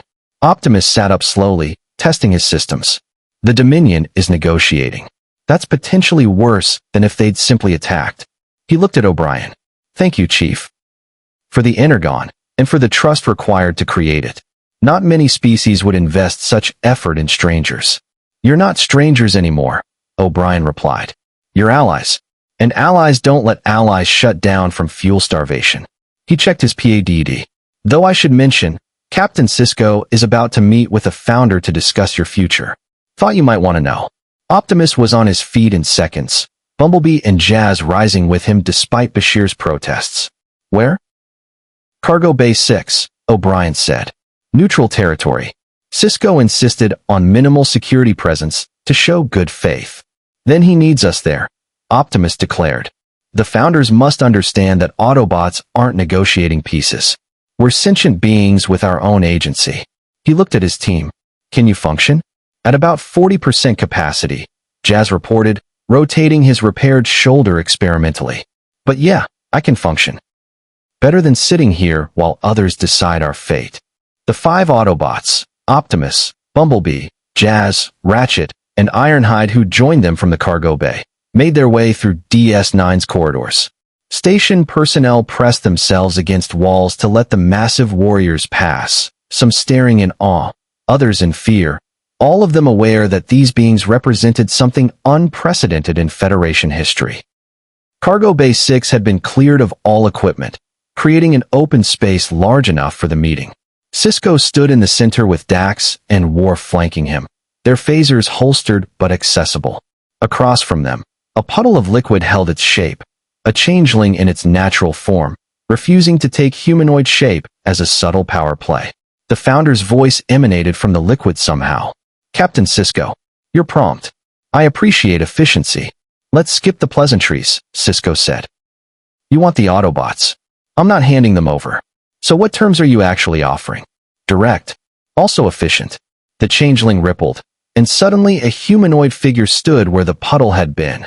Not the female founder from the Dominion leadership, but a male form, perhaps to put Sisko more at ease. It didn't work.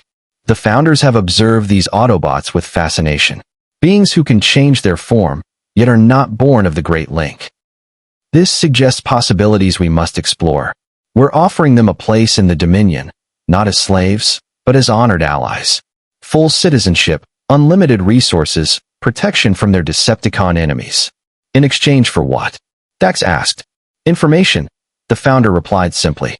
We wish to understand their transformation abilities, their energon-based biology, their technology. In return, we offer them something no one else in this quadrant can, a new homeworld. We control hundreds of planets.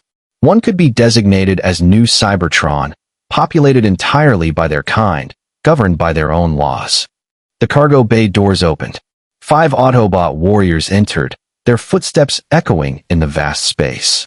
The founder turned, and for the first time since Sisko had known about changelings, he saw one look genuinely surprised. We appreciate the offer, Optimus Prime said, his voice filling the bay. But Autobots don't accept chains, even golden ones. We've seen what the Dominion does to those who accept your protection. The Jem'Hadar are slaves, bred for combat, and controlled by chemical dependency. The Vorta are clones, disposable administrators with no real autonomy. You speak of honor and citizenship, but your entire civilization is built on subjugation. The founder's expression hardened. You understand nothing of the Dominion's purpose. The founders created order from chaos. We gave shape to formless existence. Without us, the solids would destroy themselves through violence and ignorance. Without you, Jazz interjected, the solids might find their own path. Novel concept, I know, letting people govern themselves. And what path did the Autobots find? The founder shot back. You fought a civil war for millions of years.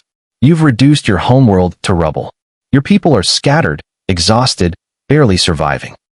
Don't lecture us about self-governance when your own civilization has collapsed.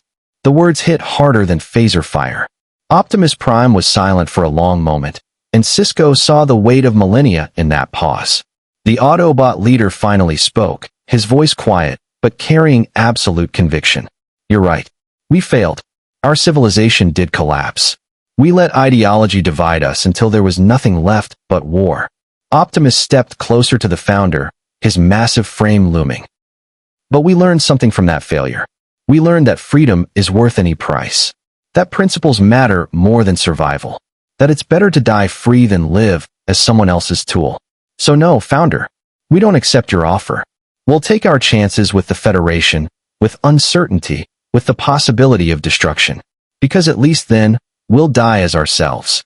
The founder held Optimus's gaze for several seconds. Then, slowly, its form began to shift. Not back to liquid, but into something else.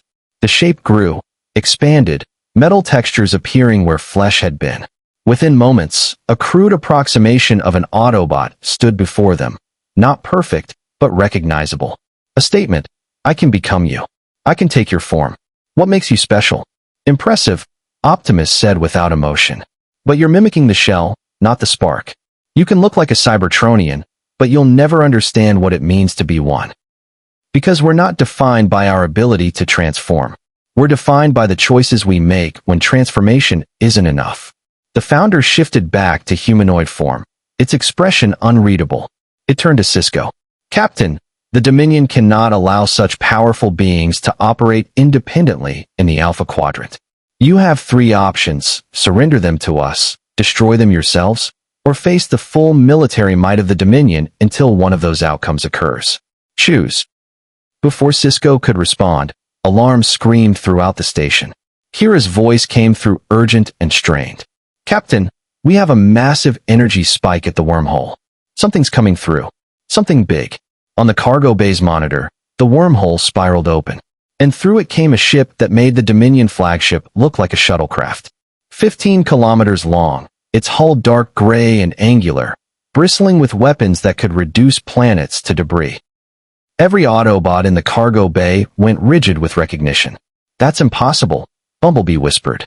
That's the Nemesis, Megatron's warship. And from that massive vessel came a transmission that made the cargo bay's speakers crackle with barely contained power. A voice like grinding metal and absolute authority. Optimus Prime. Did you really think you could escape me by fleeing to another universe? I've crossed dimensions, shattered realities, conquered entire galaxies. This one will be no different. Surrender now, and I'll grant you the honor of dying quickly. Resist, and I'll reduce everything you've touched in this pathetic quadrant to molten slag. The founder looked at Sisko, then at the Autobots, then back at the view screen showing the Nemesis. It seems, Captain, that all our negotiations have become irrelevant, because none of us will survive what's about to happen. The Nemesis hung in space like a monument to conquest, its weapons arrays charging with energy that made DS9's sensors scream warnings. On every tactical display, threat assessments scrolled past in crimson text, each system analyzing the vessel and reaching the same conclusion: unsurvivable engagement. Sisko sprinted toward Ops, the Autobots keeping pace despite their mass. The founder had dissolved into liquid and vanished through a ventilation grate, presumably returning to its ship. Smart. Everyone with survival instincts was calculating exit strategies. Status. Sisko called as he entered Ops. Kira didn't look up from tactical. The Nemesis has positioned itself between us and the wormhole. The Dominion fleet is holding position at the system's edge. They're not retreating, but they're not engaging either. The 3 Decepticon ships have moved to flanking positions around the Nemesis. We're boxed in. What about Starfleet reinforcements? Nearest vessels are the Defiant-class USS Valiant and the Akira-class USS Thunderchild, Worf reported. ETA 42 minutes at maximum warp.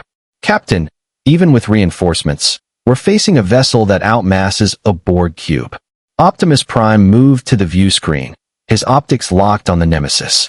Megatron doesn't make empty threats. If he says he'll destroy this station, he will. We need to draw him away from here. Away from your people. Absolutely not, Sisko said. We're not sacrificing you two. You're not sacrificing us, Captain. We're choosing. Optimus turned, and his expression carried the weight of command decisions made across millions of years. This is our war. Our enemy. Megatron followed us here because he can't accept that we'd rather flee than fight under his terms. If we face him now, away from this station, maybe we can end this before your people pay the price for our presence. With what? Jazz gestured to himself and his companions. Prime, we're at 40% capacity. Megatron has the Nemesis fully operational, plus Starscream, Shockwave, and whoever else he brought through that wormhole. The math doesn't work. The math never works, Bumblebee said quietly. We fight anyway. A new transmission cut through Ops, Megatron's voice, resonant with dark amusement. How touching. The great Optimus Prime, hiding behind organic allies while plotting desperate last stands. I expected more from my oldest enemy. But perhaps millions of years of failure have finally broken your spirit. Sisko grabbed the comm. This is Captain Benjamin Sisko.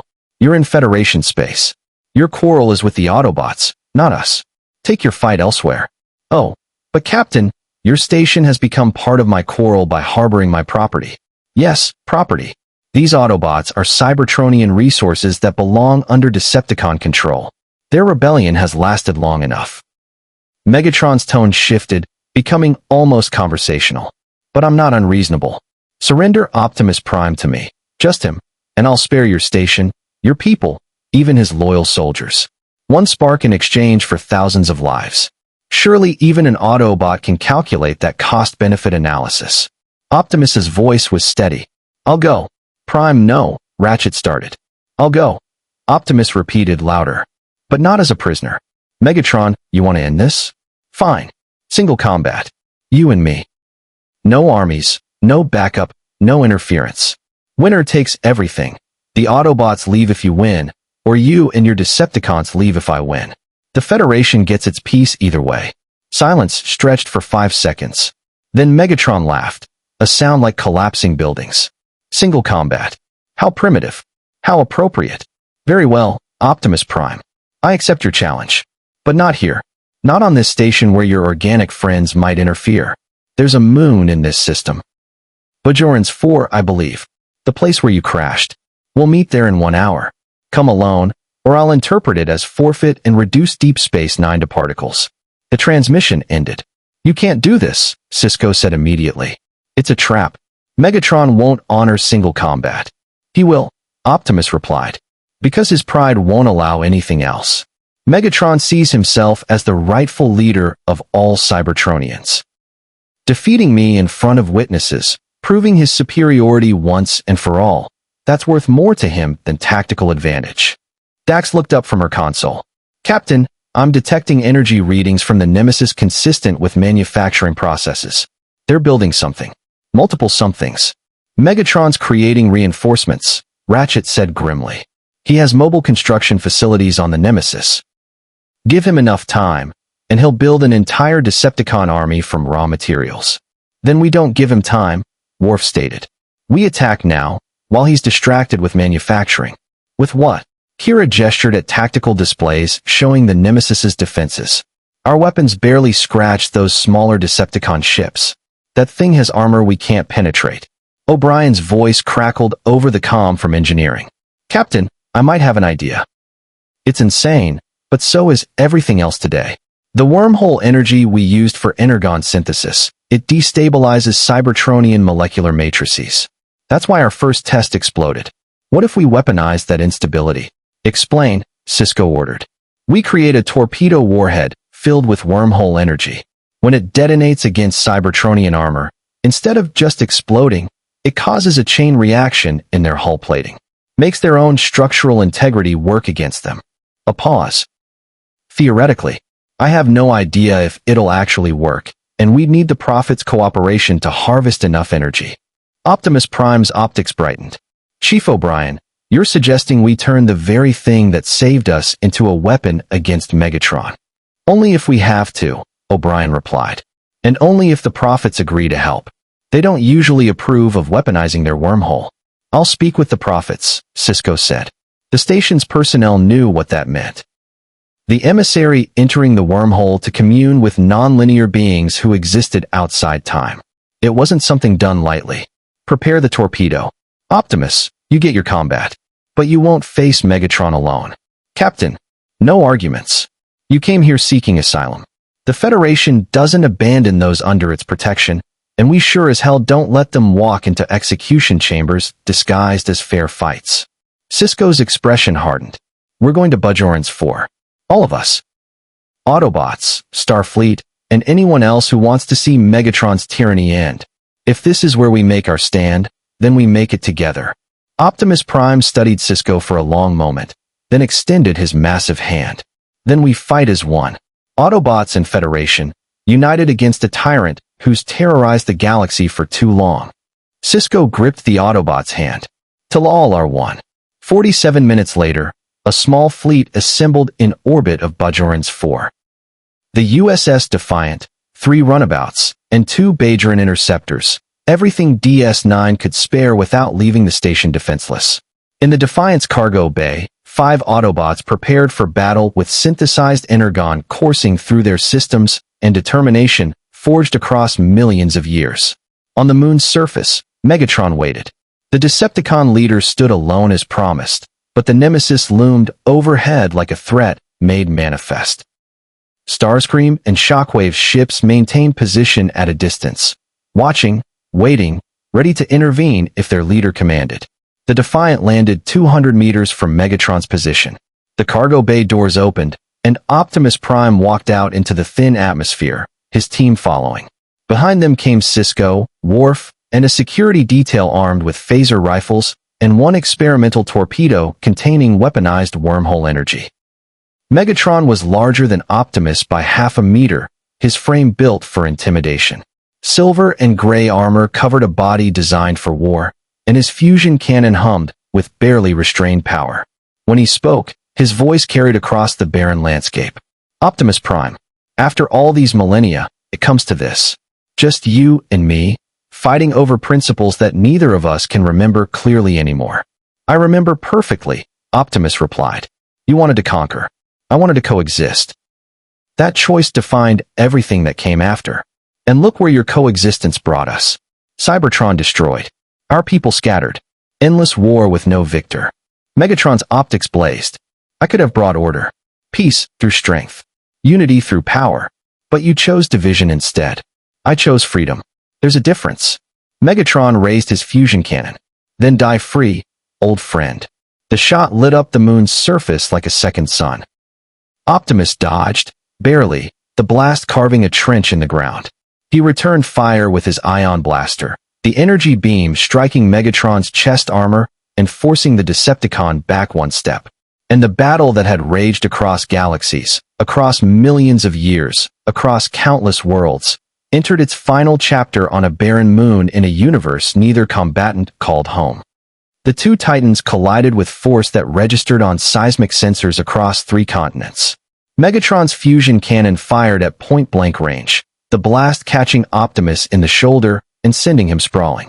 Energon sprayed from the wound, but Optimus rolled with the impact, transforming mid-motion into vehicle mode and accelerating away. He transformed back to robot form 20 meters distant, his ion blaster already tracking Megatron's position. Still running, Optimus? Megatron taunted. Some things never change. Strategic repositioning. Optimus corrected, firing 3 rapid shots that Megatron deflected with an energy shield. You should try it sometime. Behind the combatants, Sisko coordinated with his team through combadge whispers. Worf, get that torpedo into position. We're only going to get 1 shot at this. Acknowledged. The Klingon officer moved with 2 security personnel, carrying the experimental weapon toward a rocky outcropping that offered both cover and firing angle on the Nemesis. In the Defiant's cockpit, Dax monitored the Decepticon ships. Captain, Starscream's vessel is moving. He's breaking formation, heading toward the moon's surface. Of course he is, Jazz muttered, his photon rifle tracking the descending ship. Starscream never could resist an opportunity to backstab Megatron. Even when he's winning. The Seeker's ship landed with explosive force, and Starscream emerged in robot mode, his null rays already charged. But he wasn't aiming at Optimus. He was targeting Megatron. Lord Megatron looks tired. Perhaps he needs a new leader. One with vision. Megatron didn't even turn around. His fusion cannon rotated on its mounting and fired backward, the shot catching Starscream mid-transformation and sending him crashing into a rock formation. Predictable as always, Starscream. Stay down, or the next shot removes your spark. Ironhide used the distraction. The weapon's specialist charged from cover, his liquid nitrogen cannons firing at Megatron's legs. The super-chilled fluid encased the Decepticon leader's right leg in crystalline ice, and for a moment, Megatron actually stumbled. Autobots, Megatron growled, always fighting without honor. I should have expected. Optimus Prime's fist connected with Megatron's faceplate. The impact sounded like a shuttle crash. You want honor? You destroyed worlds, enslaved populations, corrupted everything our civilization stood for. Don't lecture me about honor when you've never understood the concept. The two grappled, servo motors straining, energon and hydraulic fluid spraying from stress systems. They were evenly matched in strength, but Megatron had full energy reserves while Optimus ran on synthesized energon that burned less efficiently. It was a math problem with an inevitable answer. Megatron's head smashed forward in a devastating strike. Optimus staggered back, his optical sensors flickering. The Decepticon leader pressed his advantage, his fusion cannon charging for a kill shot. Any last words, Prime? Yes. Now, Chief. From the Defiant's position, O'Brien triggered a remote signal. The experimental torpedo, positioned not at the Nemesis but buried in the lunar surface beneath Megatron, detonated. Wormhole energy erupted in a confined space, its quantum instability tearing at Cybertronian molecular matrices. The ground beneath Megatron collapsed, and the Decepticon leader fell into a crater of destabilizing energy. He didn't die. Megatron was too strong, too old, too determined to die from a simple trap. But he was hurt, his armor smoking, his systems throwing error warnings. And in that moment of vulnerability, Optimus Prime saw his opening. The Autobot leader drew an energon blade. A weapon he hadn't used in centuries, reserved for only the most desperate circumstances. The blade ignited with blue fire, and Optimus leaped into the crater, bringing the weapon down toward Megatron's spark chamber. Megatron caught the blade with his bare hand. Energon burned through his palm, but he held it inches from his chest, his optics meeting Optimus's with something that might have been respect. You've learned to be ruthless. Good. Maybe you'll finally win this war after all. This war is over, Optimus said quietly. One way or another, it ends here. They held that position for 3 seconds. Then Megatron's other hand came up, fusion cannon charged at full power, pressed directly against Optimus's midsection. You first. The blast tore through Optimus Prime's armor, through fuel lines and neural relays, through systems that had sustained him for millions of years. He fell backward, energon flooding from catastrophic damage, his optical sensors dimming. Prime. Bumblebee's scream carried across the battlefield. The yellow Autobot charged, firing his plasma cannon in full automatic, no longer caring about tactics or survival. Just rage at seeing his leader fall. Jazz and Ironhide joined the assault, their weapons hammering at Megatron, while Ratchet sprinted toward Optimus's fallen form. The Decepticon leader stood in the crater, wounded but functional, and laughed at the futility of their attack. Is this all the mighty Autobots can offer? Emotional outbursts and desperation. Sisko made a decision. Defiant, target the Nemesis with all weapons. Worf, fire everything we have. Captain, that will destroy the moon's surface. Dak started. Do it. The Defiant's pulse phasers opened fire, joined by quantum torpedoes that streaked toward the massive Decepticon warship. The Nemesis's shields absorbed the first volley, but Sisko had bought O'Brien time to recalibrate. The second volley carried wormhole energy warheads. When they struck, the effect was spectacular. Cybertronian hull plating designed to withstand planet-killing weapons couldn't handle energy from nonlinear spacetime. Molecular bonds destabilized. Armor that had protected the Nemesis for millennia simply dissolved. Explosions bloomed across the warship's surface as internal systems failed. Megatron looked up, watching his flagship die, and for the first time, something like fear crossed his features. No, not the Nemesis. Not my ship. He transformed to vehicle mode, a Cybertronian jet, and rocketed toward his dying vessel, abandoning the fight with single-minded focus. The other Decepticon ships broke formation, Shockwave and Starscream both moving to assist their leader. Ratchet reached Optimus Prime and began emergency repairs, his hands moving with desperate speed. His spark is intact, but weak. Fuel lines severed, neural pathways damaged. I need better equipment. I need energon. You need us to get him to the station, Bashir said, materializing beside Ratchet with a medical kit. The doctor had transported down from the Defiant the moment the fighting shifted away from their position. We can stabilize him long enough to reach proper facilities. But we need to move now. Above them, the Nemesis listed in space, secondary explosions rippling across its hull. Megatron's voice boomed across all frequencies, no longer confident or mocking, just filled with pure rage. This isn't over, Optimus Prime. Do you hear me? This war will never be over. I'll rebuild, regroup, and return. And when I do, I'll make you watch as I destroy everything you've fought to protect. The three Decepticon ships began their retreat, the damaged Nemesis limping toward the system's edge under emergency power. The Dominion fleet, which had been observing the entire engagement, made no move to pursue or interfere. They'd seen enough. Sisko stood over Optimus Prime's body, watching Ratchet and Bashir work together to save a life that shouldn't have existed in this universe. The Autobot leader's optical sensors flickered, focusing on Sisko with obvious effort. Did we win? Optimus asked weakly. You survived, Sisko replied. That's close enough. Megatron escaped. He's wounded, his ship is crippled, and he knows we can hurt him now. That changes the calculus. Sisko knelt down, putting himself at Optimus's eye level. You don't have to fight this war alone anymore. You have allies. You have a home, at least for now. Take the victory, Prime.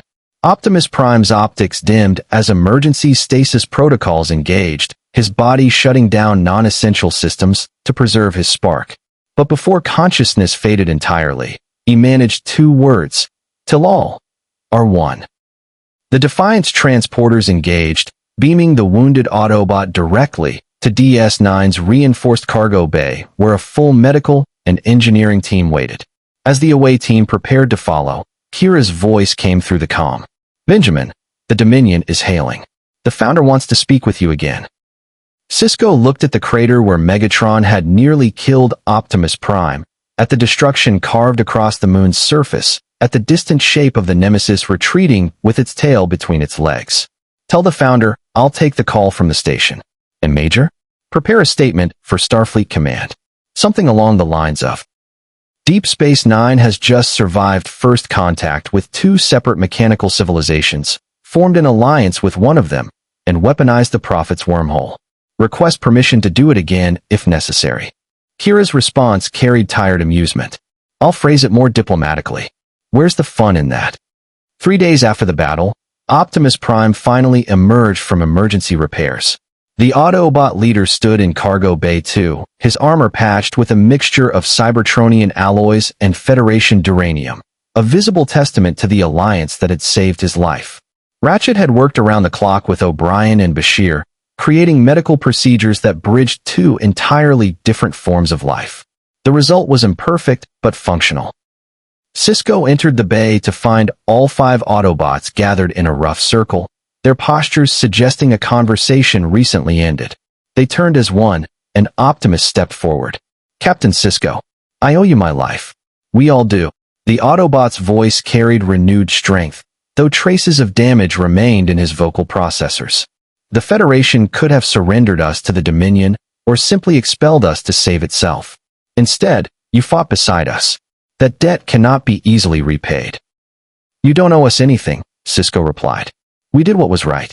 What the Federation is supposed to do, protect those who need protection and stand against tyranny regardless of where it comes from. Kira entered behind Sisko, a PDD in hand. Though Starfleet Command has some questions about our methods. Weaponizing the wormhole was apparently an unprecedented escalation with significant theological implications for Bajoran relations. She smiled slightly. Admiral Ross used more colorful language in private. But they're not ordering us to turn over the Autobots. Dax asked, following Kira into the bay with O'Brien. No. Officially, the Autobots are recognized as political refugees with full Federation protection. Unofficially, Starfleet intelligence wants complete technical briefings on Cybertronian technology, cultural practices, and military capabilities.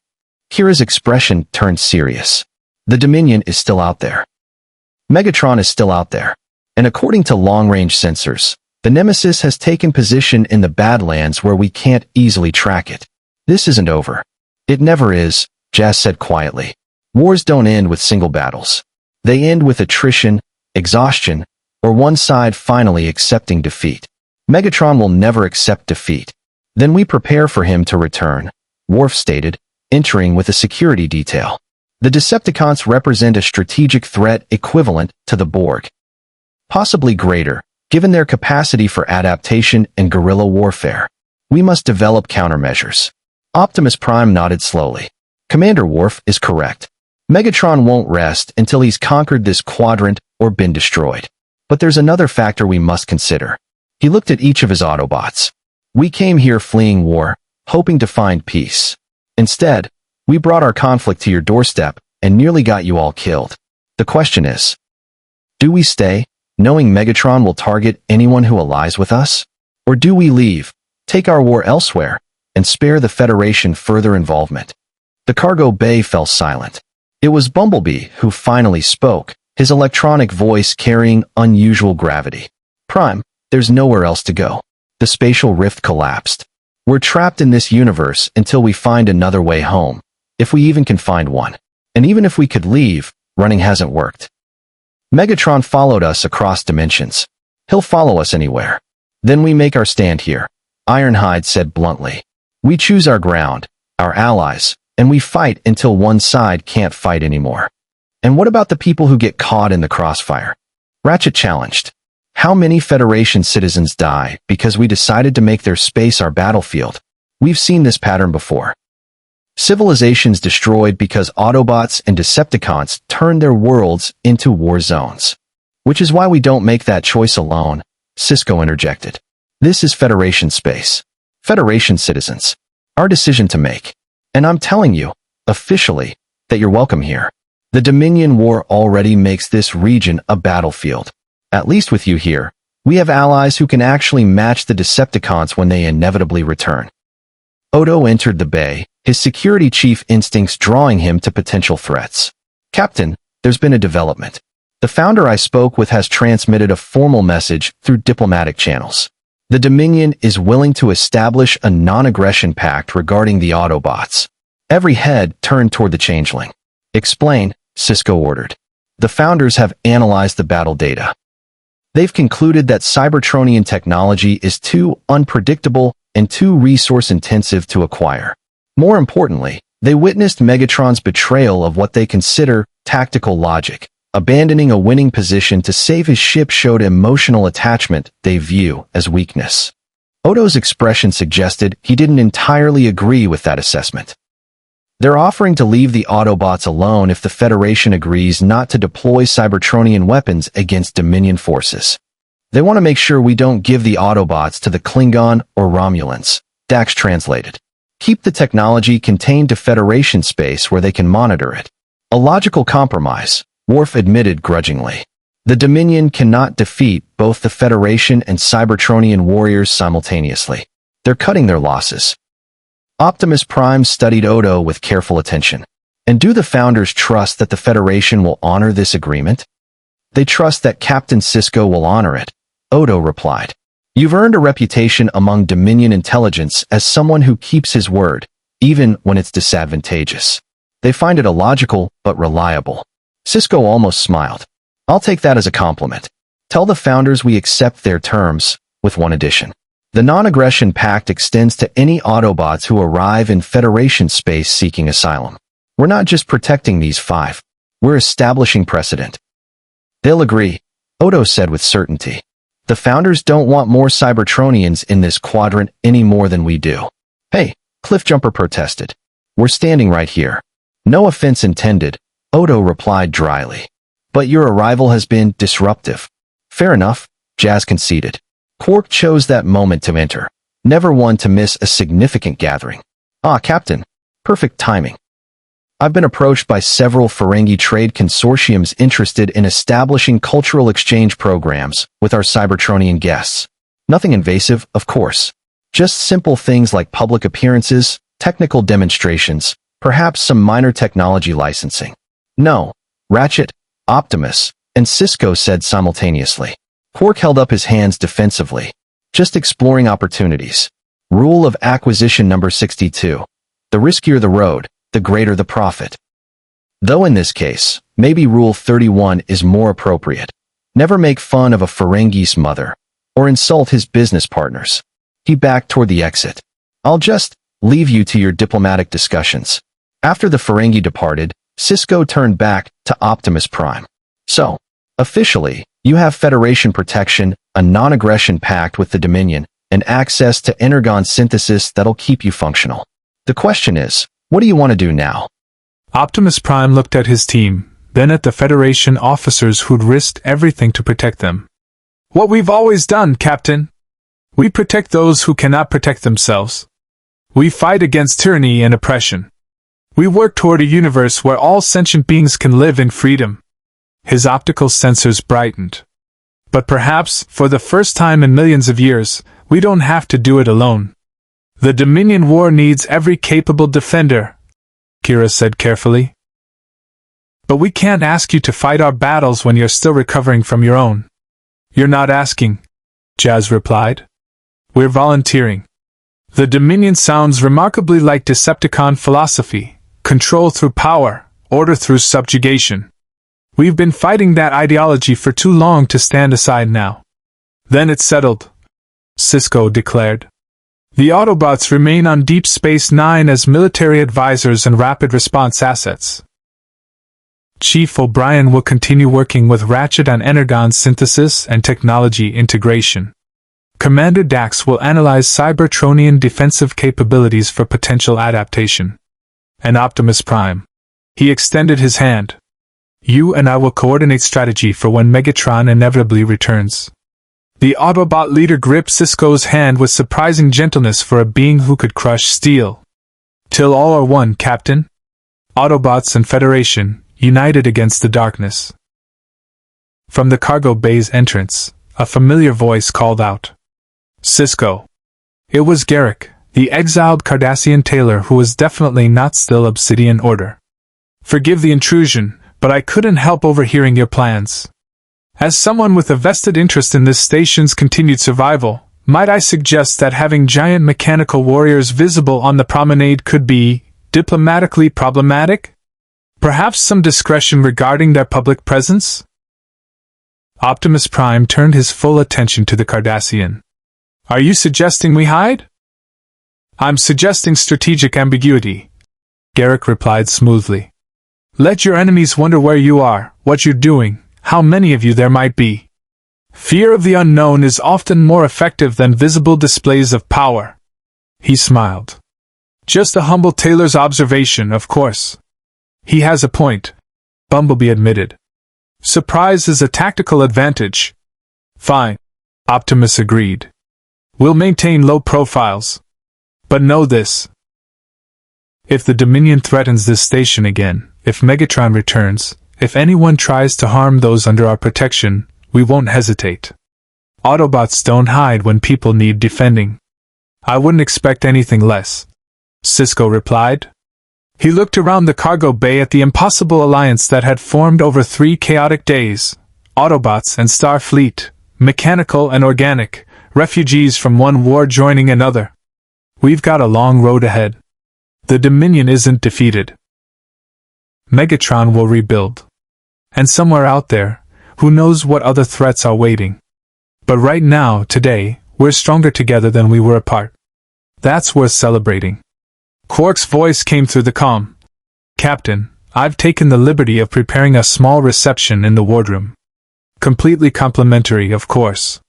Well, mostly complimentary. There may be a small service fee for the Autobots, given their size and energy requirements. Put it on my tab, Quark, Sisko interrupted, allowing himself a smile. As the group began moving toward the wardroom, Optimus Prime paused at the cargo bay entrance, looking back at the massive space that had become temporary home to his team. Through the viewport, Bajorans hung in space, beautiful and fragile and worth protecting. Beyond it, stars that belonged to a galaxy his people had never seen before their desperate flight through dimensions. Ratchet, he said quietly, do you think we'll ever see Cybertron again? The medic considered the question carefully. I don't know, Prime. But I know this, we're alive, we're functional, and we've found people worth fighting beside. For Autobots who've spent millions of years at war, that's more than I dared hope for. Optimus Prime's optical sensors dimmed slightly, then brightened with renewed determination. Then we make the most of it. We help these people win their war. We stop Megatron from repeating our civilization's mistakes here. And maybe, just maybe, we find a way to build something better than what we left behind. Till all are one. Bumblebee said softly. Till all are one. The other Autobots echoed. And Deep Space Nine, that impossible station at the edge of Federation space, gained 5 more defenders in a war that was far from over. The Dominion would continue to press. Megatron would rebuild and return. The galaxy would keep turning, keep fighting, keep struggling toward whatever future awaited. But for today, Autobots and humans shared energon and synthahol in a Ferengi spar, telling war stories and making plans. For today, they had won. For today, that was enough. The alliance forged in fire between Autobots and the Federation proved to be more than temporary convenience. In the months that followed, Optimus Prime and his warriors became integral to Deep Space Nine's defense, not as weapons to be deployed, but as equals who chose to stand against tyranny in all its forms. Chief O'Brien's energon synthesis process improved dramatically with Ratchet's guidance, eventually producing fuel at 94% efficiency compared to natural Cybertronian energon. The breakthrough came when they discovered that certain subspace frequencies mimic the quantum harmonics of Cybertron's core, allowing them to create self-sustaining energon matrices that required minimal maintenance. It wasn't home, but it was survival. The Decepticons did return, as everyone knew they would. Megatron's attacks grew more cunning, more desperate, more willing to inflict collateral damage. But each time, the combined force of Starfleet tactical doctrine and Autobot combat experience proved superior to Decepticon brutality. Shockwave was eventually captured during a failed assault on a Federation dilithium facility. Starscream, ever the opportunist, disappeared into the Badlands and was rumored to be forming his own splinter faction. And Megatron himself learned what Optimus Prime had always known, that some wars cannot be won through conquest alone. The Dominion honored its non-aggression pact, though founder observers were frequently detected monitoring Autobot activities. Odo found himself in the uncomfortable position of mediating between his people's curiosity and his friends' privacy. The tension never fully resolved, but it maintained an uneasy equilibrium that kept open warfare at bay. As for the Autobots themselves, they adapted. Bumblebee became a favorite among station personnel, his electronic voice frequently heard in Quark's bar sharing stories that the universal translator struggled to properly convey. Jazz integrated so completely into station culture that he began adopting Federation idioms into his speech patterns. Ironhide trained security teams in combat tactics that had been proven across millions of years of warfare. And Ratchet's collaboration with Dr. Bashir produced medical innovations that saved countless lives on both sides of the organic-mechanical divide. But it was Optimus Prime who truly understood what they'd found on Deep Space Nine. Not a replacement for Cybertron, nothing could replace their lost homeworld.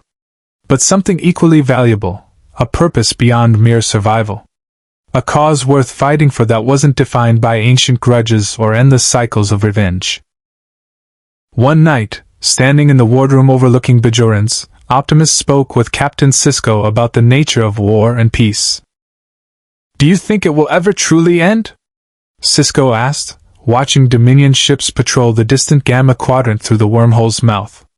"Your war with Megatron, our war with the Dominion. Do conflicts like these ever really conclude?" Optimus Prime's optical sensors reflected the light of distant stars. "In my experience, Captain, wars end when both sides are too exhausted to continue, or when one side finally understands that victory means something other than domination." Megatron seeks conquest. The Dominion seeks control. As long as they define success as subjugation, the fighting continues. And what do you define success as? The Autobot leader considered the question for a long moment. Freedom. For all sentient beings. The right to choose their own path, make their own mistakes, build their own futures. I've fought for millions of years because I believed that principle was worth preserving.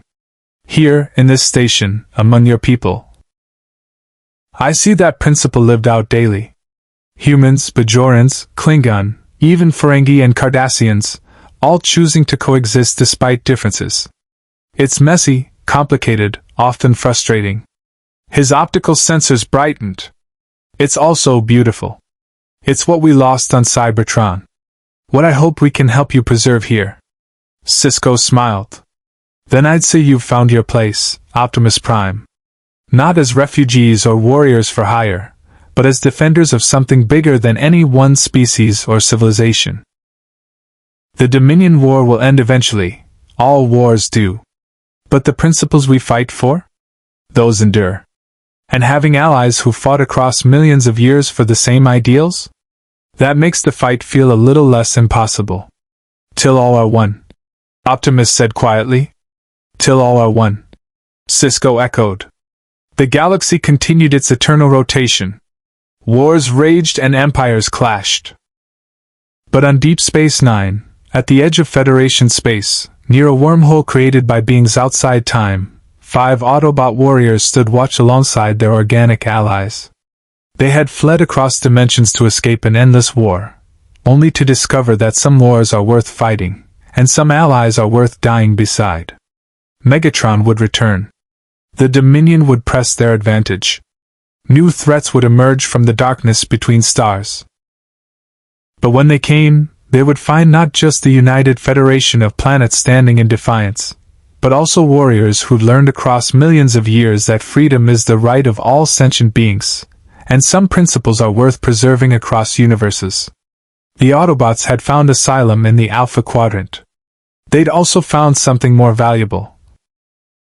A reminder that even after millions of years of war, even after losing everything, even after being forced to flee through the very fabric of reality itself, hope remains. Purpose endures. And the fight for a better universe never truly ends, it simply finds new champions willing to take up the cause. In Cargo Bay 2, 5 Cybertronian warriors powered down for rest cycle, their energon reserves replenished, their systems repaired, their spirits renewed. They'd survived the impossible. Tomorrow, they would face whatever came next. Together. As Autobots. As Federation allies. As defenders of freedom, till all are one. Live long and prosper. Please hit that subscribe button for more interesting stories. Thank you.